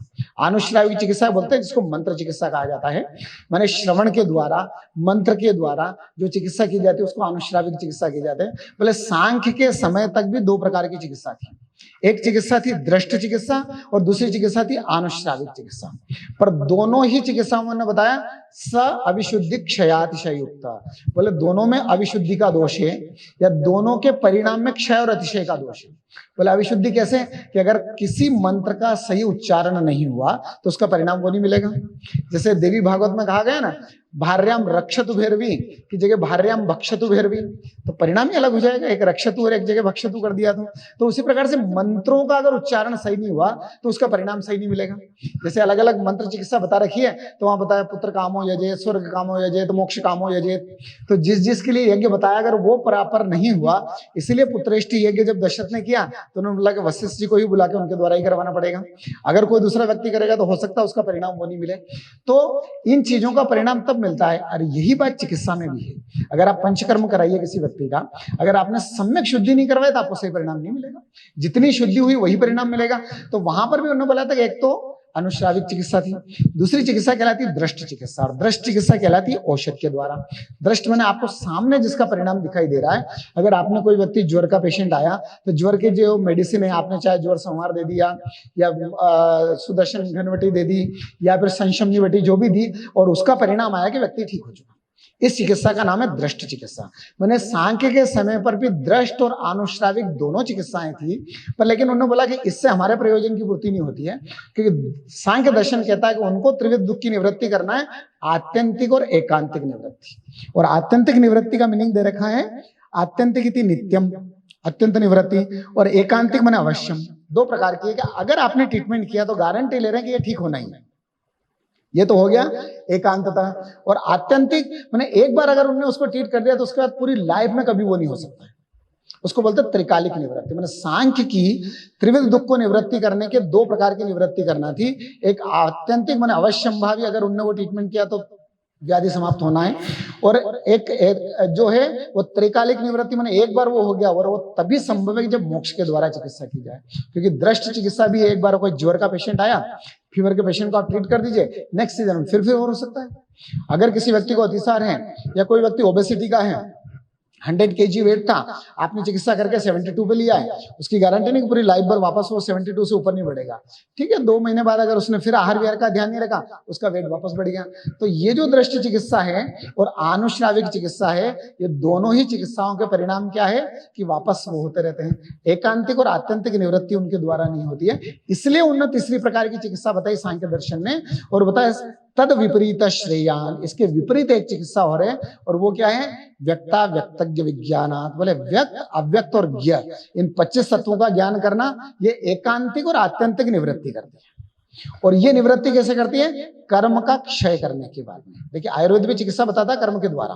अगर आप चरक संहिता सूत्र स्थान चैप्टर नंबर 1 देखें चक्रपाणी टीका, तो वहां पर उन्होंने बताया है कि व्याधि उत्पत्ति, व्याधि शमनम, जीवनम मरणम सर्वम कर्मेव कारणम, सर्वत्र कर्मेव कारणम।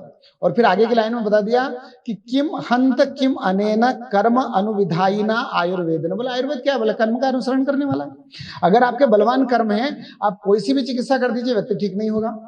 अगर आपके कर्म जो हैं वो अगर अनुकूल वाले हैं, आप कुछ भी चिकित्सा कर दीजिए, व्यक्ति ठीक हो जाएगा। माने चिकित्सा का परिणाम कर्म के ऊपर डिपेंड है। और वहां पर भी उन्होंने बताया एकांतिक और आत्यंतिक निवृत्ति किसके द्वारा है, कर्म के द्वारा। उन्होंने बोला कर्म का परिक्षय होने पर आत्यंतिक और एकांतिक निवृत्ति होती है। तो मतलब उसकी निवृत्ति करने के लिए, उस कर्म के परिक्षय के लिए उन्होंने मार्ग बताया। और आयुर्वेद भी कहता है ना भुंक्ते क्षीयते कर्म, कर्म के फल का भोग किए बिना कर्म कभी समाप्त नहीं होते हैं। अब आप देख लीजिए, अगर आपने निदान सेवन किया, निदान सन्निकृष्ट विपकृष्ट जिस प्रकार के भी है, अगर निदान ज्यादा प्रभावी है तो तुरंत व्याधि की उत्पत्ति हो जाएगी। अगर निदान प्रभावी कम है तो आज के 20 साल के बाद में उत्पत्ति होगी व्याधि की, लेकिन परिणाम जरूर मिलेगा।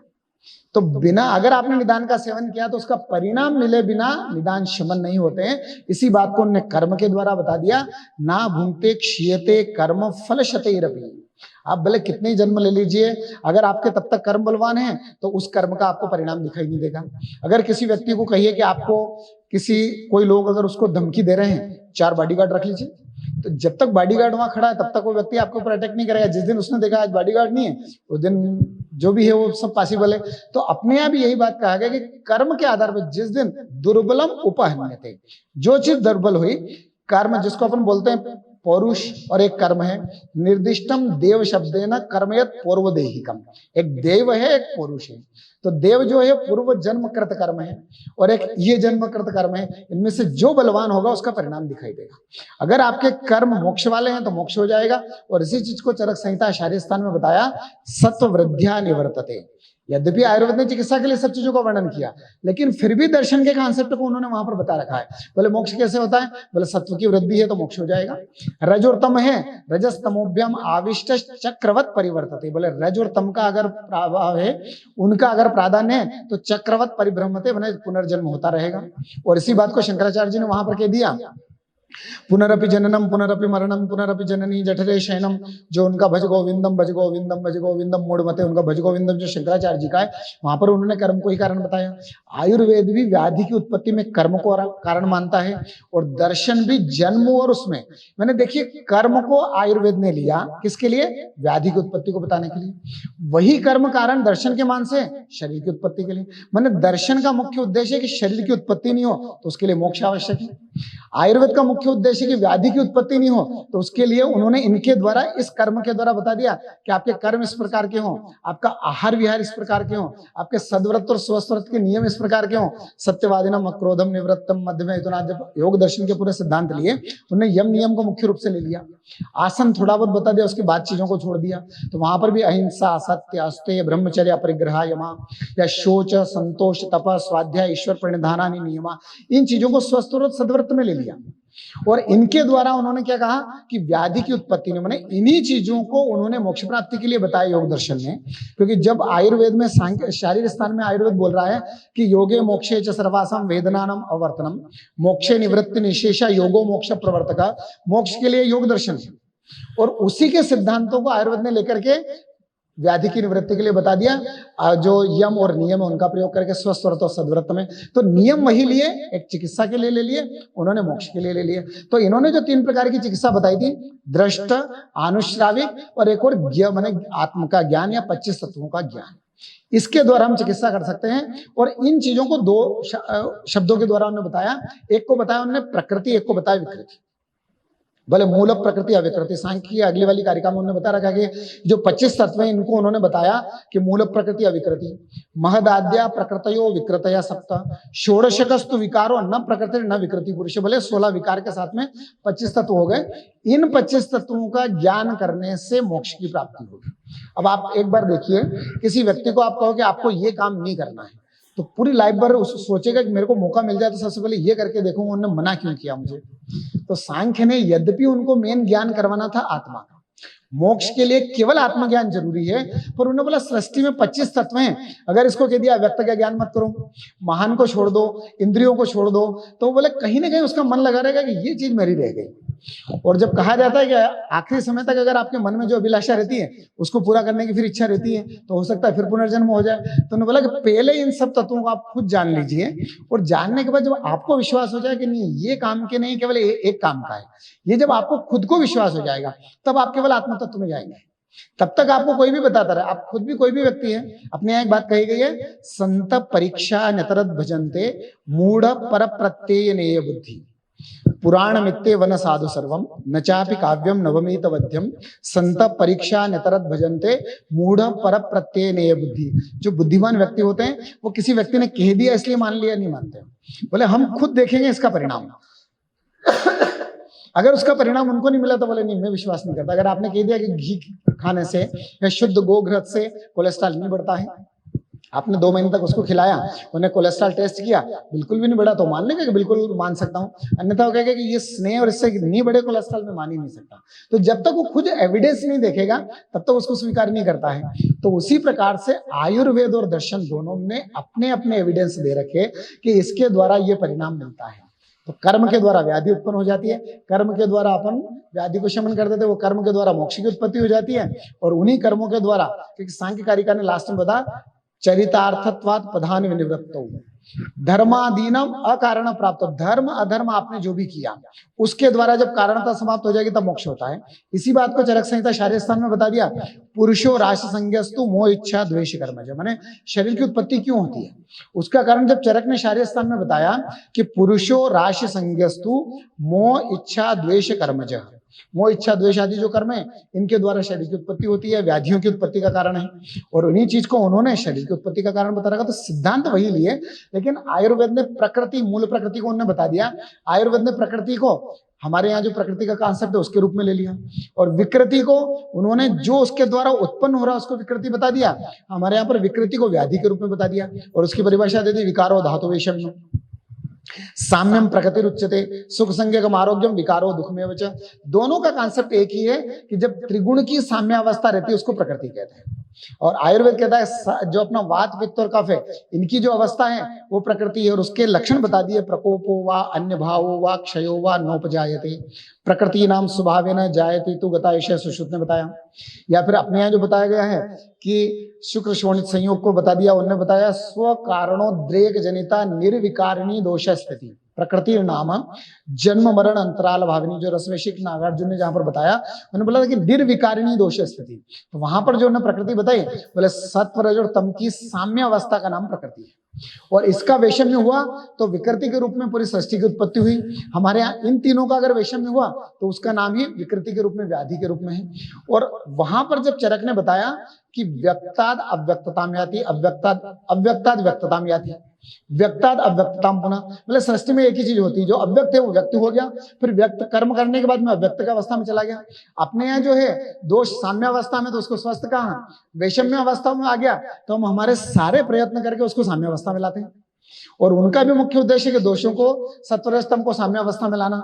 तो दोनों के सिद्धांत एक जैसे हैं, लेकिन उन्होंने प्रयोग किया दर्शन और मोक्ष को मुख्य मान करके, इन्होंने प्रयोग किया चिकित्सा को व्याधि को मुख्य मान करके। सांख्य को अगर आगे देखें उन्होंने बोला 25 तत्व इनका ज्ञान कर लेने से मोक्ष होगा, लेकिन उनका ज्ञान किसके द्वारा करना, तो उन्होंने उसके लिए बताया त्रिविधम प्रमाणिष्टम प्रमेय सिद्धि प्रमाण आदि सांख्य कारिका की कारिका है। बोले जितनी भी चीजें उनका ज्ञान करना है प्रमाणों के द्वारा, और उन प्रमाणों की भी परिभाषा आयुर्वेद ने अलग दी है और सांख्य ने अलग दी। सांख्य जब दृष्ट प्रमाण की परिभाषा देता है तो कहता है प्रति विषयाद व्यवसायो दृष्ट, माने प्रत्येक विषय के साथ में उसके अर्थ के साथ में इंद्रिय का संयोग होना वो प्रत्यक्ष प्रमाण है, माने इंद्रिय के द्वारा वो चीज दिखाई देना उसको प्रत्यक्ष कहते हैं। आयुर्वेद ने इसको और ज्यादा वो किया, शरीर इंद्रिय सत्वात्मा संयोगोधारी, ये सत्वात्मा आत्मेन्द्रिय मनोर्थानाम सन्निकर्षात् प्रवर्तते व्यक्ता तदात्वेय बुद्धि प्रत्यक्षं सा निरुच्यते। उन्होंने आत्मा इंद्रिय मन के अर्थ इन सबके संयोग से जो ज्ञान होता है उसको प्रत्यक्ष बताया, और अनुमान को उन्होंने बताया लिंग लिंगी पूर्वकम अनुमान, और आप्त वचन की परिभाषा सांख्य ने दी आप्त श्रुति आप्त वचनम च, मैंने उनने जो बता रखा उससे आयुर्वेद की परिभाषा और ज्यादा क्लियर है। आयुर्वेद जहां बताता है आप्त की परिभाषा रजस्तमोभ्यम निर्मुक्ता तपो ज्ञान वले नये येषां त्रिकालम ज्ञानम अव्याहतम सदा आप्ता शिष्टा विबुद्ध तेषां वाक्यम असंशयम सत्यम वक्षन्ति ते कस्मात् असत्यम निर्जस्तमा। इस परिभाषा को अगर देखा जाए तो सांख्य की आप्त की परिभाषा से ज्यादा क्लियर है। मैंने कई आचार्यों ने लिखा, जो षड दर्शन अगर आपने देखा हो तो उसमें कहा गया कि अगर दर्शन को समझना है तो आयुर्वेद के द्वारा ज्यादा सरलता से समझ सकते हैं। अगर कोई व्यक्ति दर्शन की 4 पुस्तक पढ़ ले उसके बाद उसको लगेगा कि शायद मेरा आयुर्वेद पढ़ने पर दर्शन ज्यादा क्लियर था, दर्शन पढ़ने के बाद में और ज्यादा उलझ गया उसमें। जैसे आवरण पढ़ने के बाद में आवरण से बाहर नहीं निकल पाते हैं, ऐसे दर्शन की किताब पढ़ने पर दर्शन से बाहर नहीं निकल सकते। लेकिन दर्शन को आयुर्वेद टेक्स्ट बुक के द्वारा समझें तो बहुत ज्यादा अच्छे से और इजीली समझ सकते हैं। तो इन्होंने वहां पर उसको बता दिया कि इनका ज्ञान प्रत्यक्ष अनुमान और आप्तोपदेश के द्वारा करते हैं, लेकिन ये तो केवल परिभाषा हुई थी। उन्होंने बोला 25 तत्वों में से किस तत्व का ज्ञान कौन से प्रमाण से करना। तो नेक्स्ट वाली कारिका जो सांख्य की उन्होंने बताया सामान्य तस्तु दृष्टात, बोले सामान्य चीजें जो आपको बिल्कुल आंखों के सामने दिखा रही है उनको प्रत्यक्ष प्रमाण से कर लीजिए। अतीन्द्रियाणाम प्रतीति अनुमान, जो अतीन्द्रिय द्रव्य हैं इन 25 तत्वों में उनको अनुमान से जान लीजिए। तस्मादपि च असिद्धम, बोले प्रत्यक्ष और अनुमान इन दोनों प्रमाणों के द्वारा जो असिद्ध चीज रह गई परोक्ष आप्तागमा सिद्ध। आपने ने जो वर्णन कर रखा है कि अव्यक्त क्या है, महान क्या है, अहंकार क्या है, पंच तन्मात्रा क्या है, यहाँ तक की जो अवस्था है वो आप जो है आप के द्वारा समझ लीजिए, या आपने जो वर्णन कर रखा। अब आप आयुर्वेद को देख लीजिए, आयुर्वेद में जितनी व्याधियां हैं, चाहे ज्वर का वर्णन कर दिया हो, ज्वर में जो भी संतापोदेह मानस, अब ज्वर का जो लक्षण निर्धारित किया या आप लोगों ने किया, अब आज हम प्रत्यक्ष देख सकते हैं, लेकिन आयुर्वेद आयुर्वेद का 90% विवेचन जो है आप्त के द्वारा किया गया है, बस उसको हम आज प्रत्यक्ष कर लेते हैं।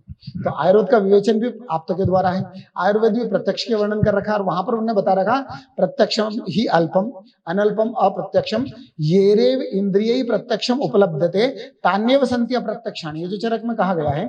तो उन्होंने भी मुख्य जो बताया आप्तोपदेश में सबसे ज्यादा है, आप्तोपदेश के बाद में अनुमान गम्य भाव सबसे ज्यादा है, और उसके बाद कुछ बच जाते हैं प्रत्यक्ष प्रमाण का।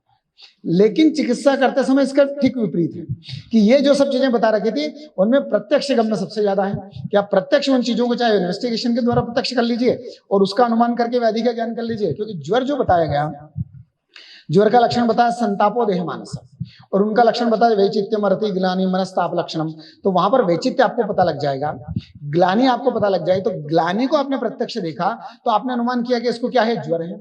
या फिर आपने जो टेम्परेचर देखा संतापो देह मानस, देह का संताप देखा, तो देह का संताप ज्वर नहीं है, देह का संताप, उस संताप के द्वारा आप अनुमान कर सकते हैं कि इसको ज्वर है। वो लक्षण जो आपको प्रत्यक्ष से दिखाई दे रहा, इसलिए अनुमान की परिभाषा दी है प्रत्यक्ष पूर्वम त्रिविधम, माने कोई एक भाग आपको प्रत्यक्ष दिखाई दे रहा, उसके द्वारा आप अनुमान करके देख सकते हैं। तो आयुर्वेद ने जिन चीजों को उन्होंने 25 तत्वों का ज्ञान करने के लिए टूल्स के रूप में वर्णन किया था, उन तीनों चीजों को आयुर्वेद ने चिकित्सा के लिए कर दिया, और उनमें एक चीज और ऐड कर दी जिसको अपन युक्ति बोलते हैं। और युक्ति प्रमाण जो है वो आयुर्वेद का अपना स्वतंत्र प्रमाण है, और उस प्रमाण का वर्णन करने के लिए उन्होंने बता दिया, चक्रपाणी टीका को अगर देखें तो परमार्थ तो अप्रमाण भूता, परमार्थ का मतलब होता है वास्तविक रूप में, अगर सही अर्थ में कहा जाए तो युक्ति प्रमाण है ही नहीं, ये स्वयं उन्होंने कहा है। जहां पर वो बताया ना, जो युक्ति की परिभाषा जो दी गई, बुद्धि पश्यति या भावान बहु कारण योगजान युक्ति त्रिकाला सागे या त्रिवर्ग साध्यते या चरक संहिता सूत्र स्थान चैप्टर नंबर 11 तीसरे श्रेणी में बताया ना कि 12 तीसरे श्रेणी में बताया, ठीक है। 11 नंबर के चैप्टर में जो बता रखा तीनों प्रकार के प्रमाण की परिभाषा, उसके बाद युक्ति को जब बताया तो युक्ति की परिभाषा उन्होंने बता दिया बुद्धि पश्यति या भावान, और उसकी टीका में चक्रपाणी ने स्वयं कहा कि वस्तुतः परमार्थ तो अप्रमाण भूता, मैंने वास्तविक रूप में युक्ति प्रमाण है ही नहीं। फिर भी क्यों प्रमाण माना, बोले वस्तु परिच्छेदनार्थम, अगर आपके पास में बहुत सारी चीजें हैं उनमें से आपको बेस्ट सिलेक्ट करना तो युक्ति के द्वारा सिलेक्ट करते हैं। अगर आप मार्केट में गए, आपको शुद्ध घी लेना है तो आप उसकी कई आपके पास टेस्ट है, वो देख करके स्मेल के द्वारा बोले ये बेस्ट है। अब आज बोलते हैं कि पतंजलि का वो आता है घी, बोले वो सबसे बढ़िया दिखाई देने में लगता है, तो कहीं ना कहीं कुछ न कुछ पैरामीटर फिक्स किया, युक्ति जो है वो सिलेक्ट करवाता वस्तु परिच्छेद। और दूसरा उन्होंने कारण दिया था कि लोका नाम व्यवहार सिद्ध्यर्थम, लोक के व्यवहार की सिद्धि युक्ति प्रमाण से होती है। और तीसरा बना था ऊह रूपतया, बोले किसी भी चीज का निगेटिव एंड पॉजिटिव दोनों चीजों को सोचना और उसके बाद में डिसाइड करना, इसको युक्ति बोलते हैं। और आज कोई भी व्यक्ति ऐसा नहीं होगा कि जो ये सोचे बिना निर्धारित करता हो। अगर किसी व्यक्ति को एमडी करना है, एमडी में सब्जेक्ट कौन सा लेना है, उसको 5 सब्जेक्ट मिल रहे हैं तो पहले 10 मिनट सोचेगा कि मुझे काय चिकित्सा लेना है, बेसिक प्रिंसिपल लेना है, कौन सा सब्जेक्ट लेना है। हर सब्जेक्ट अच्छा है, जो भी सब्जेक्ट वो डिसाइड करेगा उसके पीछे वो रीजन रखेगा कि मैंने ये विषय इसलिए लिया है। तो युक्ति किसी भी बेस्ट चीज को सिलेक्ट करने के लिए सबसे ज्यादा सहायक है, इसलिए आयुर्वेद ने लिया। ये रीजन चक्रपाणी ने बता रखा, और फिर उन्होंने वहां पर उसको बता दिया कि युक्ति न प्रत्यक्ष है न अनुमान है, और दोनों ही चीजों को बोल दिया। उन्होंने बोले दृष्टांत तो अत्र न विद्यते, बोले इसमें दृष्टांत नहीं है इसलिए युक्ति क्या अनुमान नहीं है। और निर्विकल्पकत्वात् न प्रत्यक्षम, सविकल्पकत्वात् न प्रत्यक्षम, बोले ये सविकल्पक है इसलिए प्रत्यक्ष नहीं है। और दोनों ही चीजें बिल्कुल कंट्रोवर्सी है। अब बताइए, युक्ति प्रमाण को उन्होंने कहा कि इसमें दृष्टांत नहीं होता इसलिए अनुमान से भिन्न है। आपने प्रत्यक्ष प्रमाण की परिभाषा देखी तो पहले परिभाषा बता दी, फिर एग्जांपल दिया। अनुमान प्रमाण में उन्होंने बता दिया प्रत्यक्ष पूर्वम त्रिविधम त्रिकालम चानुमीयते, उसके बाद मैंने पहले डेफिनेशन दे दी, उसके बाद में एग्जांपल दिया। युक्ति प्रमाण में पहले एग्जांपल दिया बीज कर्षण ऋतु संयोगात, और उसके बाद में डेफिनेशन दी कि बुद्धि पश्यति या भावान बहु कारण योगजान। लेकिन युक्ति और अनुमान प्रमाण में भेद बताया, दृष्टांतो अत्र न विद्यते, बोले इसलिए दोनों भिन्न है। और प्रत्यक्ष क्यों नहीं है, बोले सविकल्पकत्वात् न प्रत्यक्ष, बोले युक्ति में सबसे ज्यादा विकल्प होते हैं। बोले आपके पास 10 चीजें, उन 10 में से किसी एक चीज को सिलेक्ट करना है तो वहां पर युक्ति प्रमाण किया जाता है। तो बोले प्रत्यक्ष इसलिए भिन्न है कि सविकल्पक है। और प्रत्यक्ष के भेद आपने देखे हो, सविकल्पक और निर्विकल्पक दोनों ही होते हैं। फिर प्रत्यक्ष से भिन्न क्यों है, जब आपको प्रत्यक्ष का सही ज्ञान हो जाता है तब विकल्प समाप्त हो जाता है। मैंने दूर से अगर आपने देखा तो उन्होंने बोला कि शायद ये वो व्यक्ति है, वहां पर शायद आपको दो वो हो सकता है, लेकिन पास में आने के बाद जब निर्णय हो गया कि ये है, मैंने प्रत्यक्ष ज्ञान होने पर विकल्प समाप्त हो जाता है। मैंने प्रत्यक्ष में विकल्प नहीं रहता है। युक्ति प्रमाण में आपके पास 10 विकल्प है, उनमें से कोई एक बेस्ट लेंगे। अगर आपको च्यवनप्राश बनाना है, आपके पास 10 सैंपल आंवले के हैं, उनमें से एक सबसे बढ़िया आपने लिया, युक्ति में विकल्प होता है सविकल्पकत्वात्, प्रत्यक्ष में विकल्प समाप्त हो जाता है जब आपको सही ज्ञान हो जाता है। जब तक ज्ञान नहीं होता है तब तक वहां विकल्प रहता है। और अनुमान क्यों नहीं है? अनुमान को बताया उन्होंने दृष्टांत तो अभावात, बोले इसमें दृष्टांत नहीं रहता है। अनुमान में एक दृष्टांत से आप पूरे अनुमान को बता सकते हैं। एक केवल एग्जांपल ले लिया, यत्र यत्र धूमा तत्र तत्र वह्नि, आपने धूम और वह्नि का ले लिया। उस अनुमान से आप जब भी अनुमान को जहां भी समझाना चलेगा, युक्ति में एक दृष्टांत कहीं भी नहीं चलेगा, हर जगह आपको नया दृष्टांत देना पड़ेगा, तभी आप युक्ति को समझा सकते हैं। इसलिए उन्होंने बोला बीज कर्षण ऋतु संयोगात, बोले इन तीनों के संयोग से जैसे सृष्टि की उत्पत्ति होती है वैसे गर्भ की उत्पत्ति होती है। केवल वो एग्जाम्पल उसी के लिए काम आएगा। फिर अगली चीज को अगर आपको समझाना है तो वहां पर नया एग्जाम्पल आपको देना पड़ेगा, इसलिए युक्ति अनुमान से भिन्न है। तो चौथे प्रमाण के रूप में उन्होंने इसको स्वीकार किया। यद्यपि वहां पर जो कहा गया सर्वम खलु सच्चा सस्य तस्य चतुर्विधा परीक्षा प्रत्यक्ष अनुमानम आप्तोपदेश युक्तिष्यति, वहां तो युक्ति को ऑलरेडी उन्होंने स्वीकार किया है। तो ये आयुर्वेद का वैशिष्ट रहा कि इन्होंने आयुर्वेद के डायग्नोसिस करने के लिए, आयुर्वेद की व्याधियों की चिकित्सा करने के लिए इन प्रमाणों का प्रयोग किया। और उन्होंने दर्शन ने उन्हीं प्रमाणों के द्वारा जो 25 तत्व है, उन 25 तत्वों का ज्ञान करने के लिए उनका वर्णन किया था। तो टूल्स वही हैं, उन टूल्स का प्रयोग इन्होंने दूसरे उपयोग के लिए किया, दूसरे उद्देश्य के लिए किया, दूसरे प्रयोजन के लिए किया, और दर्शन ने जो किया है उनका प्रयोग अलग उसके लिए किया। इसके बाद में दर्शन ने एक नई वाली कारिका बताई, जो सृष्टि उत्पत्ति का पूरा वर्णन किया उन्होंने। तो आयुर्वेद ने जो सृष्टि उत्पत्ति का वर्णन किया, उन्होंने दो ही चीज बताई। अगर अपन चरक संहिता सूत्र स्थान चैप्टर नंबर 25 देखें, यज्ञ पुरुषी अध्याय, वहां पर उन्होंने बताया षड धातुजस्तु पुरुषो रोगा षड धातुजा तथा राशि षड धातुजा ऐसा सांख्य आदि प्रकृतिता। बोले आद्य सांख्य में षड तत्वात्मक पुरुष बताया था, और उस पुरुष को हमने क्यों लिया कि रोगा षड धातुजा तथा, रोग भी षड धातु जो होते हैं पंच महाभूत और आत्मा के द्वारा। यद्यपि उन्होंने कथिता पुरुषी अध्याय में तो 3 प्रकार के अलग अलग पुरुष बता दिए, चेतना धातु रप्पे का स्मृत पुरुष संज्ञा, यहाँ पर खादेय चेतना शिष्टा धातुवा पुरुष स्मृत, पुनः धातु चतुर्विंशति का स्मृत मनोदशेन्द्रियर्था प्रकृतिश्चाष्ट धातु की, इस प्रकार से 24 तत्व बता दिए। लेकिन इन सब तत्वों को बताने के मेन उद्देश्य उनका था कि शरीर भी 6 तत्वात्मक है, व्याधि भी षड तत्वात्मक है, इसलिए शरीर का ज्ञान करने के बाद चिकित्सा करना है। शारीरिक स्थान में जहां बताया उन्होंने, न शरीर विज्ञानाधीना चिकित्सा साध्वी भवति, बोले जब तक आप शरीर का ज्ञान नहीं करेंगे तब तक सही चिकित्सा नहीं कर सकते हैं। तो इन 6 तत्वों को भी जानने का मुख्य उद्देश्य आयुर्वेद का था, चिकित्सा करना, और इन 6 तत्वों का ज्ञान भी उनको करवाना था, तो मोक्ष प्राप्ति के लिए करना था। तो आयुर्वेद जो चीजें बताता है, अब मुख्य उद्देश्य उनका एक बचा था, आत्यंतिक निवृत्ति और एकांतिक निवृत्ति। आत्यंतिक निवृत्ति उसको बोलते हैं जो कि त्रिकालिक निवृत्ति हो गई, और एक जो है आत्यंतिक निवृत्ति माने नित्य माने त्रिकाल हो गया, और एक हुआ अवश्यंभावी एकांतिक निवृत्ति माने एक बार उत्पन्न होने के बाद समाप्त हो जाए। अब आप देखिए आयुर्वेद का क्लासिफिकेशन, आयुर्वेद ने 2 प्रकार की चिकित्सा बताई। एक चिकित्सा बताई है शोधन चिकित्सा, और दूसरी चिकित्सा बताई शमन चिकित्सा। शोधन चिकित्सा का अगर फलश्रुति देखें तो वहां पर कहा गया दोषा कदाचित कुप्यन्ते जीता लंघन पाचने, ये तो संशोधने सिद्धा न तेषाम पुनरुद्भवम, माने अगर संशोधन के द्वारा चिकित्सा की तो उनकी पुनः उत्पत्ति होने की संभावना नहीं रहेगी, और शमन के द्वारा चिकित्सा की तो वो वापस उत्पन्न हो सकते हैं। तो एक आत्यंतिक निवृत्ति भी है और आत्यंतिक एकांतिक निवृत्ति भी है। बोले अगर आपने ज्वर की चिकित्सा केवल औषधि के द्वारा की तो हो सकता है वापस हो सकता है, या फिर कोई व्यक्ति अस्थमा का पेशेंट है, आप उसको अस्थमा के लिए कनकासन दे दीजिए, श्वास कुठार दे दीजिए, भारंगी गुड़ दे दीजिए, व्याघ्री हरित की जो भी अपने पास में है, उन औषधियों को देने पर उसको वापस सीजन में श्वास की प्रारंभ हो सकती है। लेकिन अगर उसको वमन करवाने के बाद में फिर आप शमन चिकित्सा दे दीजिए तो इसके कंपैरिजन में आपको परिणाम ज्यादा मिलेगा। तो सांख्य दर्शन जिस प्रकार के रोग के शमन की बात करता है, एकांतिक निवृत्ति और आत्यंतिक निवृत्ति, उसी चीज को अगर आयुर्वेद में भी देखा जाए तो उन्होंने बोलता था शोधन के द्वारा चिकित्सा, शमन के द्वारा चिकित्सा, एक का परिणाम कुछ काल के लिए, एक का परिणाम ज्यादा प्रभावी और ज्यादा समय के लिए। तो क्लासिफिकेशन उन्होंने वही लिए, पर उनका वर्णन आयुर्वेद ने आयुर्वेद के स्वरूप में किया है और दर्शन ने दर्शन के रूप में किया है। और इन प्रमाणों के द्वारा जब इन 25 तत्वों का ज्ञान हो जाता है तब उन्होंने लास्ट कारिका में वहां पर बताया सृष्टि उत्पत्ति को सबसे बढ़िया सांख्य ने बताया 3 कारिकाओं में। जैसे उदाहरण के रूप में अगर आपने देखा हो, संस्कृत में एक टेक्स्ट बुक है, उसका नाम है विज्ञान शाकुंतलम। कालिदास की सबसे बढ़िया कृति है। और अभिज्ञान शाकुंतलम के बारे में बोला क्या, काव्येषु नाटकम रम्यम तत्र रम्या शकुंतला तत्रापि चतुर्थो अंक तत्र श्लोक चतुष्टयम। बोले पूरी अभिज्ञान शाकुंतलम को पढ़ने के बजाय अगर आप 4 कोटेशन पढ़ लें उसके, तो उसमें शाकुंतलम का पूरा सार सर्वस्व आ जाता है। जब कण्व ऋषि शकुंतला को विदा करते हैं ना, उन्होंने कुछ शिक्षा दी उनको, बोले एक ऋषि भी एक पुत्री को किस प्रकार की शिक्षा दे सकता है, तो उसमें उसका पूरा सार आ गया। उसी प्रकार से सांख्य कारिका को अगर 70 कारिका भी नहीं देखना है, तो उसमें 3 कारिकाओं में षष्ठी उत्पत्ति पूरा बता दिया, जो उन्हीं को सुश्रुत ने भी शारीर स्थान में बताया, चरक ने भी शारीर स्थान में बताया। उन्होंने एक कारिका बताई वहां पर, रंगस्य दर्शयित्वा निवर्तते नर्तकी यथा नृत्यात् पुरुषस्य तथात्मानं प्रकाश विनिवर्तते प्रकृति।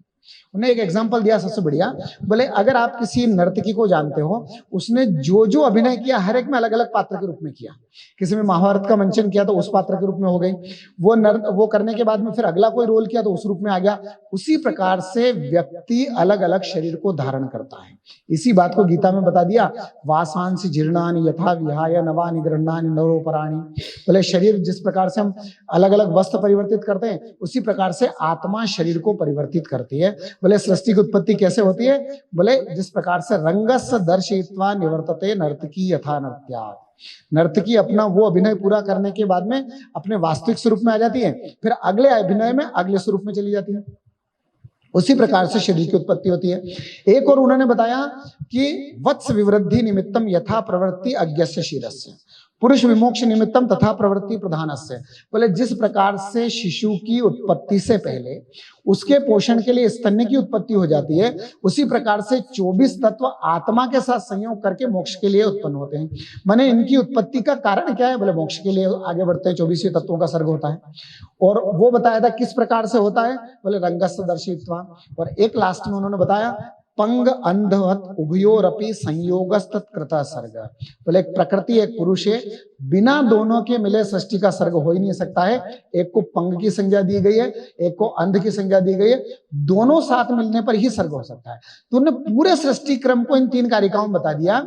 और एक लास्ट में जो वत्स विवृद्धि निमित्तम का बताया था, उसके नेक्स्ट वाली लाइन में बताया था क्षीरादिश्चात, जो सुशुद्ध दलहन टीका में अध्याय 1 में बता रखा कि सृष्टि उत्पत्ति कैसे होती है। बोले क्षीरादिश्चात्र उदाहरण, बोले क्षीरादि का उदाहरण दिया गया और उसी को बताया था शीला पुत्रकवत रूपत्वम रूपितम च अव्यक्तस्य। ये उन्होंने बताया शिलापुत्रक न्याय के द्वारा पूरी सृष्टि का वर्णन बताया था। बोले पूरी सृष्टि त्रिगुणात्मक है। और इसी को सुशुद्ध ने आगे बता दिया ना, तेस्र तीस्र भूत ग्रामो व्यज्जनत। और पूरा वर्णन करने के बाद में सुशुद्ध ने कह दिया भूतेभ्यो ही परम यस्मान नाति चिंता चिकित्सते।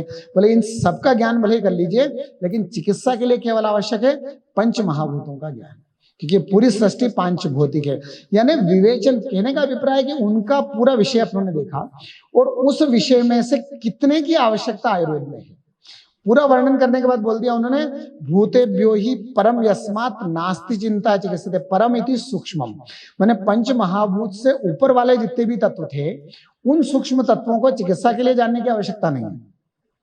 जिनको मोक्ष के लिए जानना है वो उन तत्वों को जान सकते हैं। तो आयुर्वेद के जो विषय हैं वो परस्पर विरुद्ध अभिधीय माने, विरुद्ध अर्थ वाले हैं। कि वो कहता है कि 25 तत्वों का ज्ञान करना है, आयुर्वेद कहता है कि ओनली आप इन 5 तत्वों का ज्ञान कर लीजिए तो आयुर्वेद की चिकित्सा ज्यादा अच्छे से कर सकते हैं। तो दोनों के अलग अलग होते हुए भी उन्होंने बोला न पूर्वा पर विरोधम आवहति, दोनों एक दूसरे के साथ में किसी प्रकार के विरोध नहीं रखते हैं। और इसी चीज को अगर आगे अपन देखें, नेक्स्ट आयुर्वेद में सब बता रखे, विषक द्रव्याणुपस्थाता रोगी पाच चतुष्टयम, जो भी चीजें बताई विकार आदि की शांति के लिए बता रखी थी। या तस्मात् विकार प्रकृति अधिष्ठानांतराणि च, जो चरक संहिता सूत्र स्थान चैप्टर नंबर 18 में वहां पर बताया व्याधियों का नामकरण करना जहां वो नहीं रहता है, तो वहां पर अधिष्ठान के द्वारा, प्रकृति के द्वारा, इन सब के द्वारा हम ज्ञान कर सकते हैं। तो वहां पर भी उन्होंने बताया विकार और प्रकृति। प्रकृति मैंने साम्यावस्था का नाम दे दिया और विकार मैंने व्याधि की अवस्था को कर दिया। जो उनके ही सिद्धांत है, उन्हीं के जो विवेचन है, उनको अलग अलग नामकरण के रूप द्वारा बता रखा। अगर आप तीनों दोषों के कर्म देख लीजिए, उत्साहोच्छ्वास निश्वास चेष्टा धातु गति समो मोक्षो गतिमतम वायु कर्म अविकारचम। विकृत कर्म है व्याधि की उत्पत्ति है, माने वैषम्य की अवस्था है। प्राकृत कर्म है साम्यावस्था है, स्वस्थ की अवस्था है। तो उसी साम्य और वैषम्य को वहां पर उन्होंने षष्ठी का सर्ग और षष्ठी का लय बताया। इन्होंने व्याधि की उत्पत्ति और व्याधि का संबंध बता दिया, क्योंकि जहां पर चरक संहिता सूत्र स्थान है चैप्टर नंबर 21 अगर देखें अपन अष्टोनिंदित अध्याय, तो वहां पर जो स्वस्थ की परिभाषा दी है, सम क्या दिया है, सम मांस प्रमाणोस्तु सम सहननो नर दृढ़ेन्द्रिय विकाराणाम न बलेना विभूयते, और इसी को सुश्रुत ने बता दिया समदोष समाग्निश्च। या फिर काश्यप ने जो बता रखा है वहां पर भी उन्होंने उसी चीज को बता रखा है कि अन्ना विलासा भुक्तस्य परिपाकस्य सुखेन च सृष्ट विणुमूत्र मारुतत्वम। तो यहाँ पर भी समानता के भाव को उन्होंने स्वस्थ के लिए बताया, और उन्होंने भी समानता के भाव को अव्यक्त की साम्यावस्था के रूप में बताया। तो तीनों गुणों को मुख्य माना उन्होंने, और आयुर्वेद ने 3 दोषों को मुख्य मान लिया। इसीलिए उन संख्या को 3 वात पित्त अपने डिवाइड करना पड़ा। अगर 3 में ही काम चल जाता फिर पंच आत्मा वायु प्राण उदान व्यान समानापान भेदर वायु करने की आवश्यकता नहीं पड़ती। पित्त को फिर 5 प्रकार नहीं बताना पड़ता पाचक रंजक के रूप में, या कफ को वो नहीं करना पड़ता, क्योंकि 3 नाम दे दिए, उसके बाद में उनकी जो चीजें बची थी उसमें बता दिया। या फिर जहां पर ये जो विषय द्रव्य अनुपस्थाता बता रखा, यहाँ पर भी इनमें सब गुण आ जाते हैं अगर उनके, तो फिर बाद में विज्ञाता शासिता योक्ता प्रधानम विषयगतृतु वो बताने की आवश्यकता नहीं पड़ती। उन गुणों के अतिरिक्त भी विषय में जो गुण रहते हैं उनको उन्होंने उसके रूप में बता दिया। तो आयुर्वेद में इन सिद्धांतों के अतिरिक्त जहां पर जिनकी आवश्यकता पड़ी उन चीजों को उन्होंने बता दिया। नेक्स्ट एक और दर्शन का जरा सा वैशेषिका, उसके बाद में फिर कंप्लीट करते हैं, ज्यादा आप वो नहीं करेंगे। वैशेषिक दर्शन को अगर देखा जाए, वैशेषिक चीज बताया था तो धर्म व्याख्या श्यामा, धर्म की व्याख्या की, और उसी को आयुर्वेद में कहा गया है सुख विना धर्मा तस्मात् धर्म परो भवेत्। उन्होंने मोक्ष प्राप्ति के लिए बताया, आयुर्वेद ने सुख के लिए बताया। तो वहां पर आयुर्वेद ने उनके भी जो सिद्धांत लिए वो चिकित्सा दर्शन का जो इसका वैशेषिक का जो दूसरा सूत्र है उसमें बताया यतो अभ्युदय निश्चय सिद्धि सधर्म, बोले धर्म जिसके द्वारा, और उसके बाद में तीसरे वाले में उन्होंने बता दिया 3rd नंबर का जो है यद वचनस्य, चौथे नंबर का जो सूत्र बता रखा उन्होंने विशेषम प्रसूता द्रव्य गुण कर्म सामान्य विशेष समवायाणाम पदार्थानाम सम्यक ज्ञानात्, बताया कि इनके ज्ञान के षड पदार्थ के द्वारा मोक्ष बताया। अब यहां पर आयुर्वेद का सामंजस्य के प्रकार से है, षड पदार्थ में द्रव्य गुण कर्म सामान्य बता दिया। अब उन्होंने द्रव्य का जो वर्णन किया, सृष्टि में जितनी भी चीजें वो सब द्रव्य के अंतर्गत है, लेकिन आयुर्वेद ने जब द्रव्य का वर्णन किया, अगर आप चरक संहिता सूत्र स्थान देखें, पंचाशन महाकषाया, पंचाशन महाकषाय को द्रव्य के रूप में बताया, या जांगम भौम उद्भिद पार्थिवम आदि बता दिया। वेदों में जो पहला क्लासिफिकेशन किया गया था द्रव्य का, वहां पर बताया ततो विश्वम व्यक्रामस्या शनान शनि अभि, शुक्ल यजुर्वेद में ये मंत्र बता रखा। उन्होंने बताया पूरी सृष्टि में जो द्रव्य होते हैं 2 प्रकार के, ततो विश्वम, विश्व माने पूरी सृष्टि जो है, व्यक्रामस्या शनान शनि अभि। थोड़ी सी वेद की जो संस्कृत रहती है थोड़ी डिफिकल्ट रहती है, पर इसमें 2 शब्द आप लोगों को सबको पता लग रहे होंगे, शनान शनि अभि, शासन और अनशन। स अशनम अन अशनम, माने जिनको जीवन चलाने के लिए कुछ खाना पड़ता है उसको शासन बोलते हैं, जिनको अपना जीवन चलाने के लिए कुछ भी नहीं खाना पड़ता उसको अनशन बोलते हैं। आजकल कई नेता लोग अनशन पे बैठते हैं जिनको कभी कुछ नहीं खाना हो, तो अनशन का मतलब है कि जो कुछ नहीं खाए। तो 2 प्रकार के द्रव्य बताए थे उन्होंने, शासन और अनशन, और उसी चीज को फिर बता दिया चेतन और अचेतन के भेद से भी, जो आगे ऋग्वेद में जहां पर बताया। तो इन क्लासिफिकेशन को तो आयुर्वेद ने भी लिया है और वेदों ने भी लिया है, लेकिन उसके बाद में दर्शन के क्लासिफिकेशन से अलग हट करके जो आयुर्वेद ने वर्णन किया, जो जीवनीय ब्रहणीय आदि द्रव्य बता दिए, या जीवक जो जीवनी गण के रूप में ले लिया, जीवक ऋषभक मैदा महामेदा काकोली क्षीर काकोली जीवंती मधुकमेथी दशेमानी जीवनी यानी भवंती, इस प्रकार से जो ग्रुप बनाया, ये आयुर्वेद का अपना कंट्रीब्यूशन है द्रव्य के रूप में।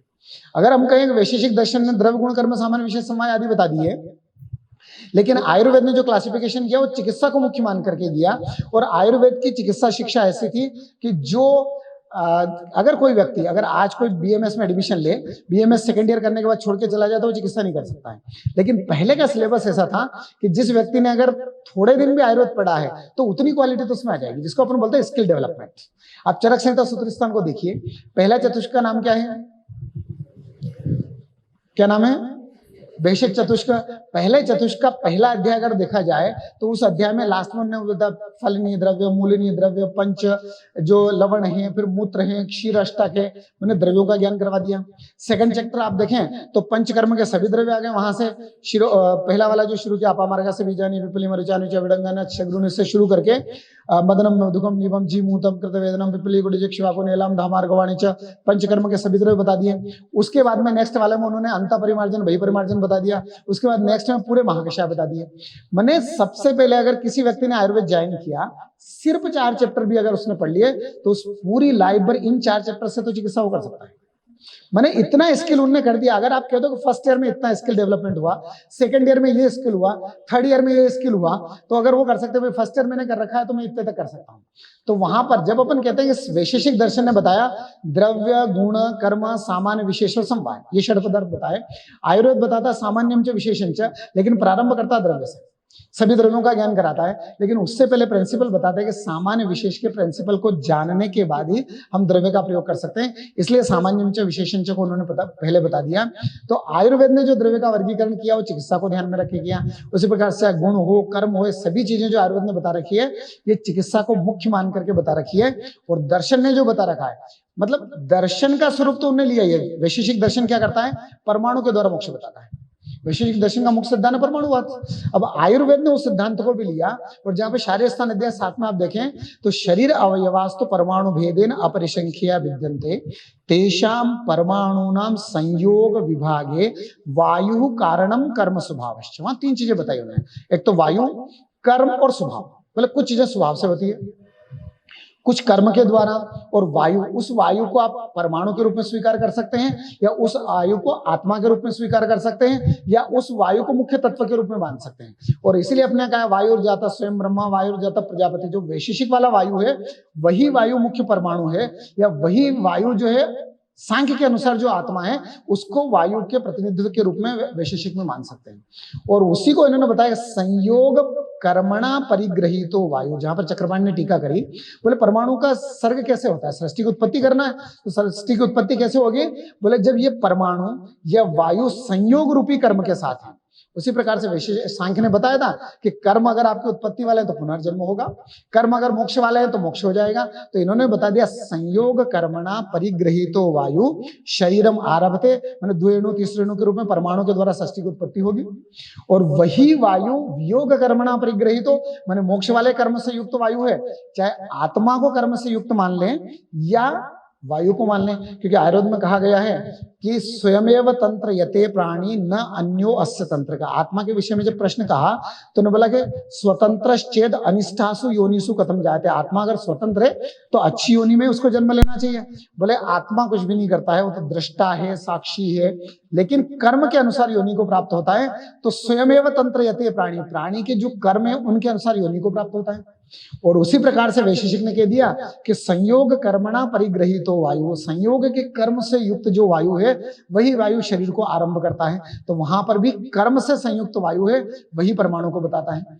और परमाणु को हम जानते हैं, आयुर्वेद ने जो परमाणु को बताया उन्होंने भी कर्म स्वभावश्च, कर्म को उन्होंने भी मुख्य माना कि कर्म से ही संस्कार उत्पन्न होते हैं, और वही संस्कार जब वायु के साथ में है तो वो शरीर का प्रारंभ करना या नहीं करना इसका निर्णय करते हैं। तो इन्होंने जिस चीज को लिया, आपने यहाँ तो स्रोतस आदि को परमाणु के रूप में बता दिया, या शरीर के जो अवयव सेल, एक एक सेल है उनको परमाणु के रूप में बता दिया, परमाणु के भेद के रूप में बता रखा है।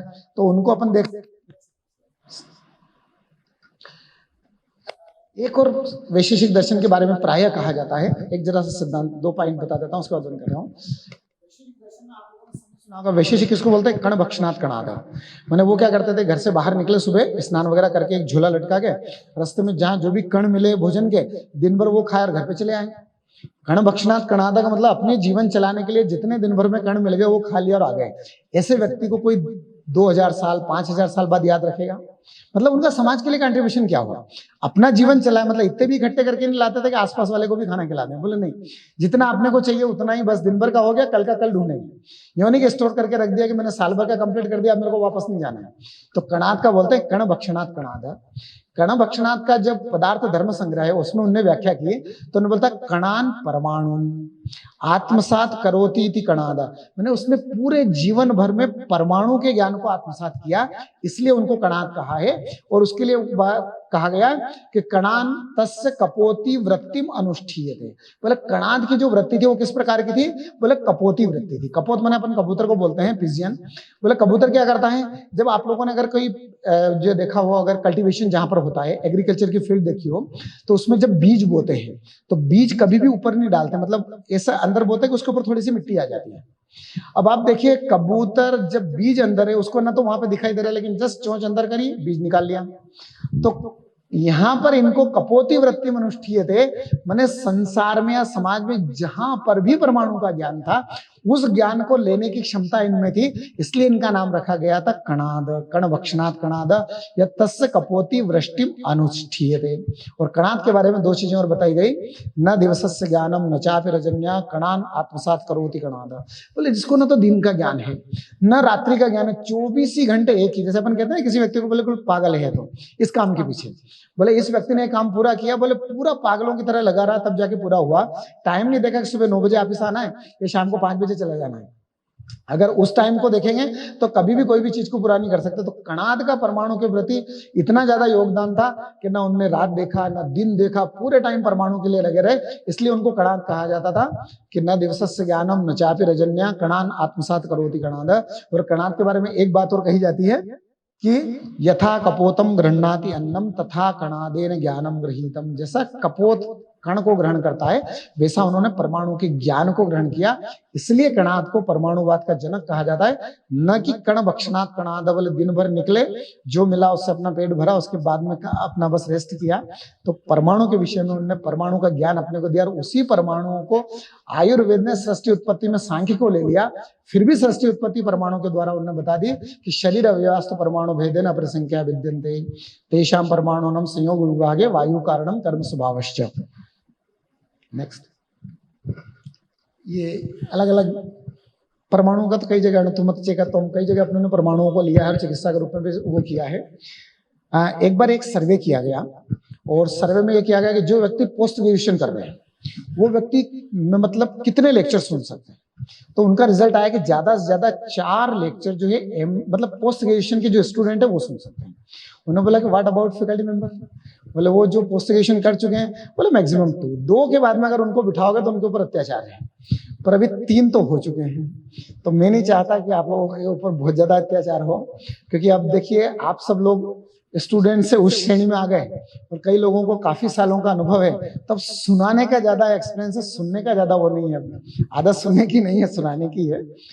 फिर भी आप लोगों ने एक दर्शन का जो कंपैरिजन वाला कुछ पॉइंट, अभी तो जरा सा सांख्यिक और वैशेषिक के 2-4 पॉइंट ही किया, अगर ये किया जाए तो 7 दिन कंप्लीट दर्शन के लिए चाहिए, 1 वीक कंप्लीट चाहिए, तब जब अपन कंपैरेटिव कोरिलेशन कर सकते हैं आयुर्वेद का और दर्शन का। तो आप लोगों ने बड़े प्रेम से शांति से सुना, उसके लिए धन्यवाद। और अगर आपको कोई भी क्वेश्चन हो, मोस्ट वेलकम, आप पूछ सकते हैं।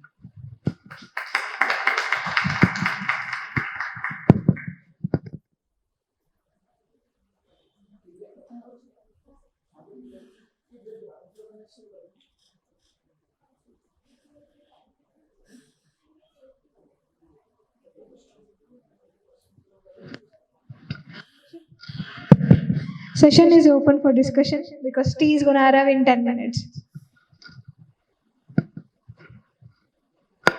Any question, any suggestion, you may add something, your view also.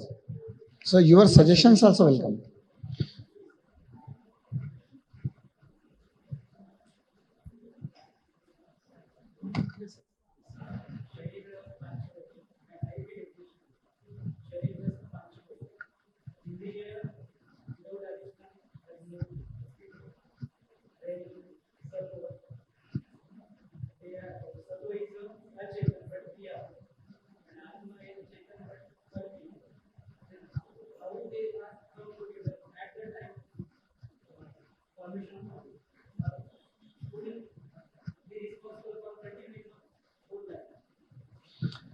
सुषु संहिता शारीर स्थान में बताया कार्य कारण संयुक्त चेतयिता भवति। एक को बोला उन्होंने कारण, एक को बोला कार्य, और इन दोनों के साथ में मिलने पर चेतनता होती है और वो शरीर पूरी लाइफ भर काम करता है।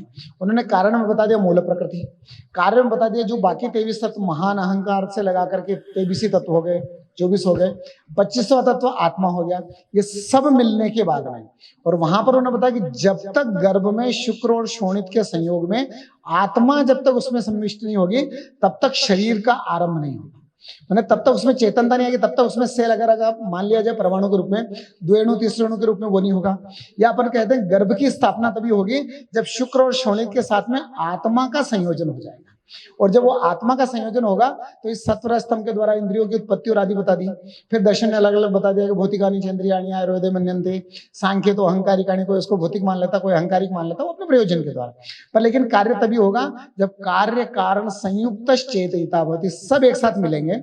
और इसी बात को चरक ने शारीर स्थान में बताया, आत्मा ज्ञ करण योगी, जब आत्मा के साथ में इंद्रियों का समावेश होगा, यानी आत्मा के शरीर में जब इंद्रियों की अभिव्यक्ति हो जाती है, तब ज्ञान को अपन वो कर सकते हैं। आत्मा हमेशा ज्ञानवान है, क्योंकि आत्मा की तो डेफिनेशन ही दी गई ज्ञानाधिकरणम आत्मा।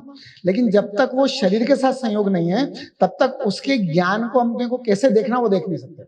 और वो देखने का तभी हो सकता है, इसमें एक बात हो रही कि आत्मा के जितने लक्षण बताए, प्राणापानो निमेषा जीवन मनसो गति इंद्रिया अंतर संचार प्रेरणम धारणम चेत दस्य से दक्षिणे नाक्षणा सेव्य नावगमस्ता, ये सब बता दिए लिंगानी परमात्मा नाम। उसके बाद में एक बात बताई कि निर्विकार परस्तात्मा। निर्विकार का मतलब होता है जिसमें कुछ भी नहीं होता है, माने वास्तविक रूप से देखा जाए तो ना तो सुख दुख इच्छा द्वेष प्राण अपान कुछ भी आत्मा में नहीं है, ये कुछ भी आत्मा के लक्षण है ही नहीं। लेकिन उन्होंने बताया कि जब इंद्रियों के साथ इसका संयोग हो जाता है तो यस्मात् समुपलभ्यन्ते लिंगानि एतानि जीवित न मृतस्य आत्मलिंगानि तस्माद आहुर मनीषिणः। बोले आत्मा के कोई लक्षण ही नहीं है। बोले क्यों नहीं है? बोले 6 तत्वों से शरीर बना, 5 महाभूत और आत्मा। बोले 5 महाभूतों में सुख दुख इच्छा द्वेष प्रयत्न चेतना कुछ भी नहीं रहता है। जब आत्मा शरीर से युक्त होता है तब ये सब चीजें दिखाई देती हैं। सिर्फ एक आत्मा इस शरीर से निकल जाए उसके बाद ये सब चीजें समाप्त हो जाती है। यस्मात् समुपलभ्यन्ते लिंगानि एतानि जीवित, बोले जीवित में ये सब चीजें मिलती है। तस्माद आहुर मनीषिणः, इसलिए केवल महर्षियों ने कह दिया कि ये आत्मा के लक्षण है, अन्यथा ये एक भी आत्मा का लक्षण है।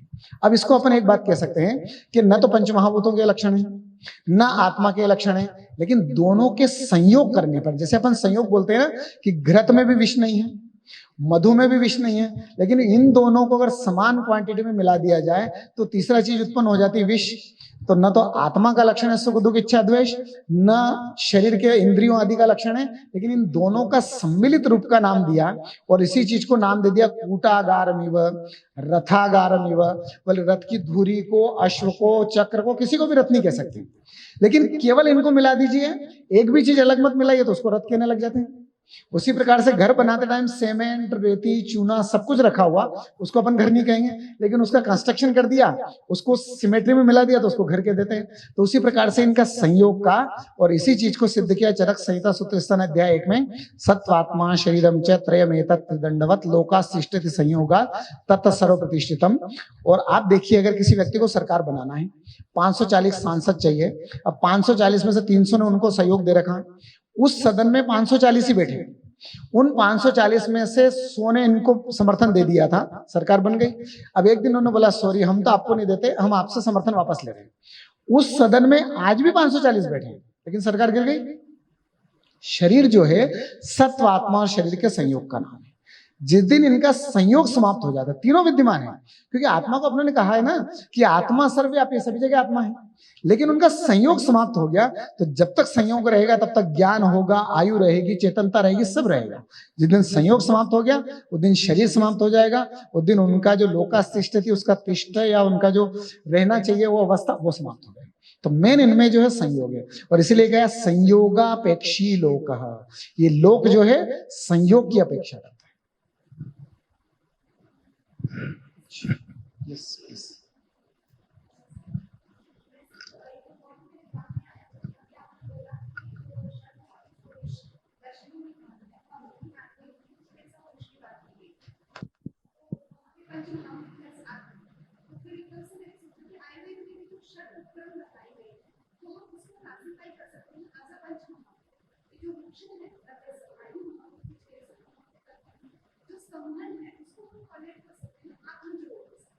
जैसे हम वहाँ पे बात करते हैं डिटैचमेंट कि हमें इंद्रियों को उनके विषयों से आने से रोकना पड़ता है, तो वो जो गुण वहाँ पे बताई गई है वृक्ष समुद्र, तो उससे आगे सोचा जा सकता है कि वास्तव में मैं कैसे क्रिएट कर संबंध जो है फिजिकली हम उसको देते हैं, बट अगर हम फर्दर इसमें सोचे तो बिल्कुल। देखिए आयुर्वेद में क्या बताया, सर्वम द्रव्यम पांचभौतिकम, पंचमहाभूत से अतिरिक्त तो कुछ है ही नहीं। पूरी चिकित्सा पंचकर्म के पंचमहाभूत पे है, जितनी व्याधियां हैं वो पंचमहाभूत पे है। और अपने यहाँ कहा गया दोषाणाम बहुसंसर्गात् संक्रियन्ते उपक्रमा षडत्वम तु नाति वर्तन्ते त्रित्वम वातादयो यथा। यानी इन 3 दोषों की चिकित्सा इन 6 उपक्रमों से अपन कर देते हैं। तो ये जो षड उपक्रम है इसमें संपूर्ण चिकित्सा आ जाती है। और संपूर्ण चिकित्सा अपन किसकी करेंगे? जो व्याधियां उत्पन्न हुई तो शरीर के द्वारा आपने बताया यथा स्वंसम च पुष्णन्ति देहे द्रव्य गुणा पृथक पार्थिवा पार्थिवा नैव शेषा शेषाश्च कृतस्नसा। यानी शरीर की अभिवृद्धि भी इन पंच महाभूतों के द्वारा हुई, शरीर में व्याधि की उत्पत्ति भी इन पंच महाभूतों के द्वारा हुई, और इन पंच महाभूतों के विकार की चिकित्सा शरीर उपक्रम से की। तो कहीं ना कहीं एक दूसरे से पूरे मिले हुए हैं और उन्हीं के द्वारा उनको बता रही। ये बात जहां कह दी जाए कि उपक्रम 6 ही और इन 6 उपक्रमों से सारी चिकित्सा हो जाती है, तो उसमें संपूर्ण चिकित्सा ही आ जाती है। बिल्कुल उसको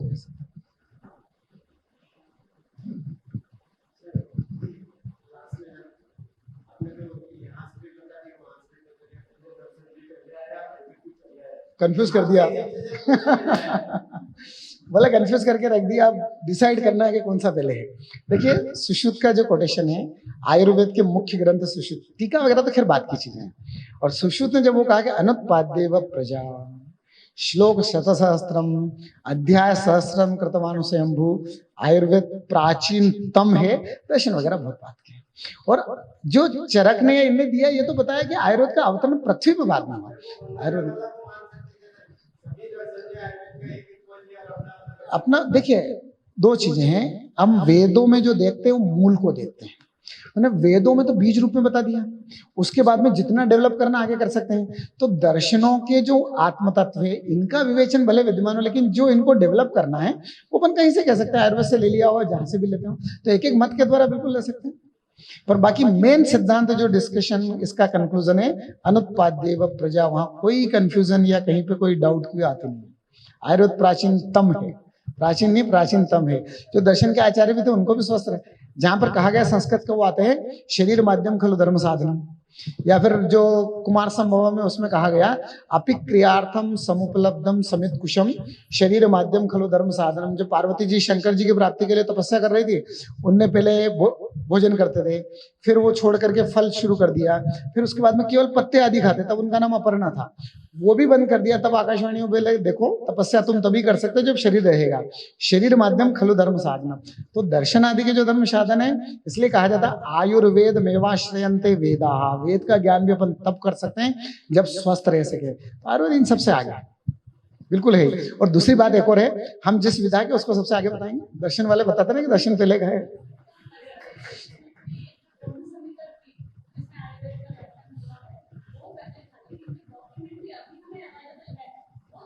वो तो बाद में है।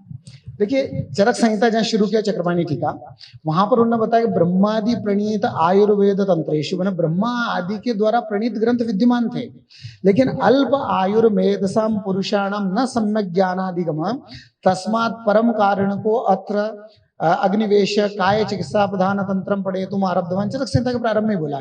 तो ये सब चीजें तो बाद में, लेकिन आयुर्वेद अगर कहा जाए तो वो तो प्राचीनतम है।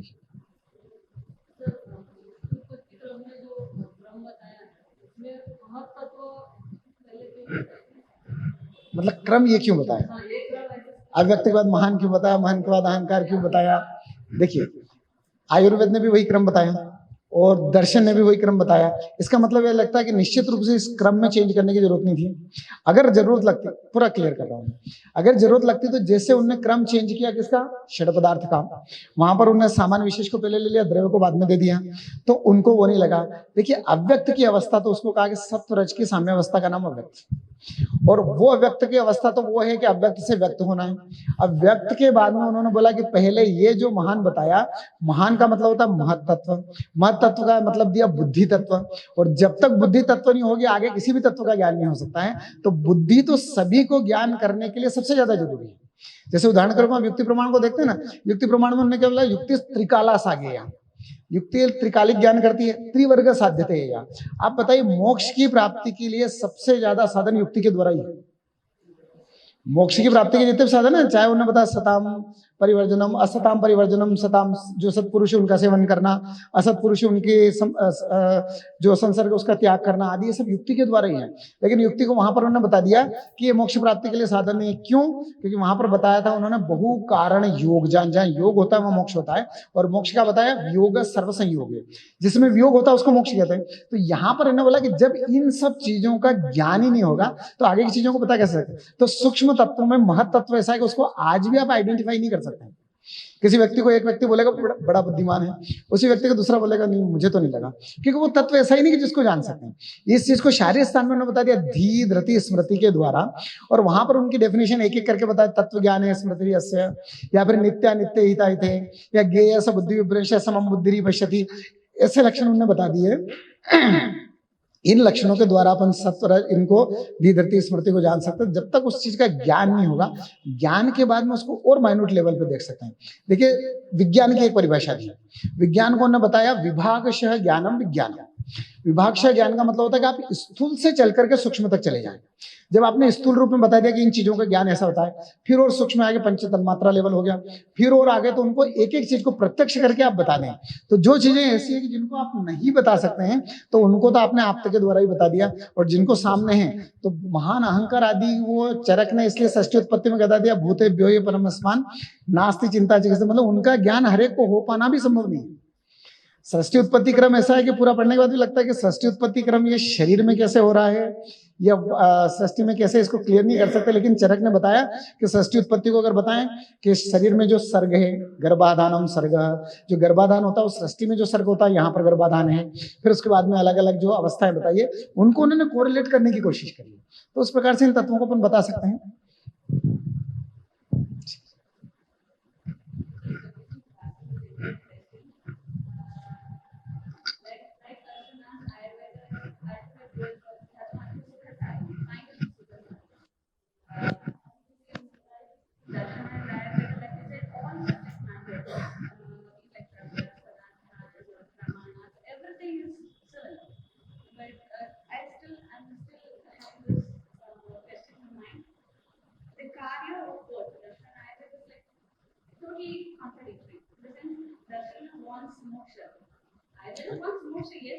बट चिकित्सा मैंने चिकित्सा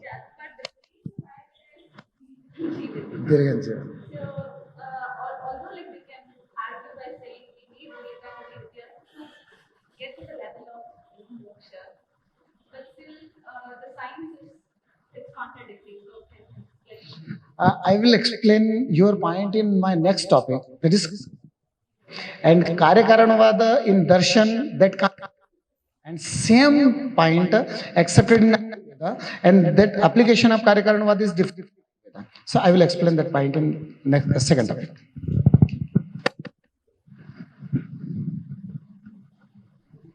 ठीक है, तो कंप्लीट करें यहाँ पे। ओके, थैंक यू, धन्यवाद बहुत बहुत। 5 मिनट के ब्रेक के बाद में पूरा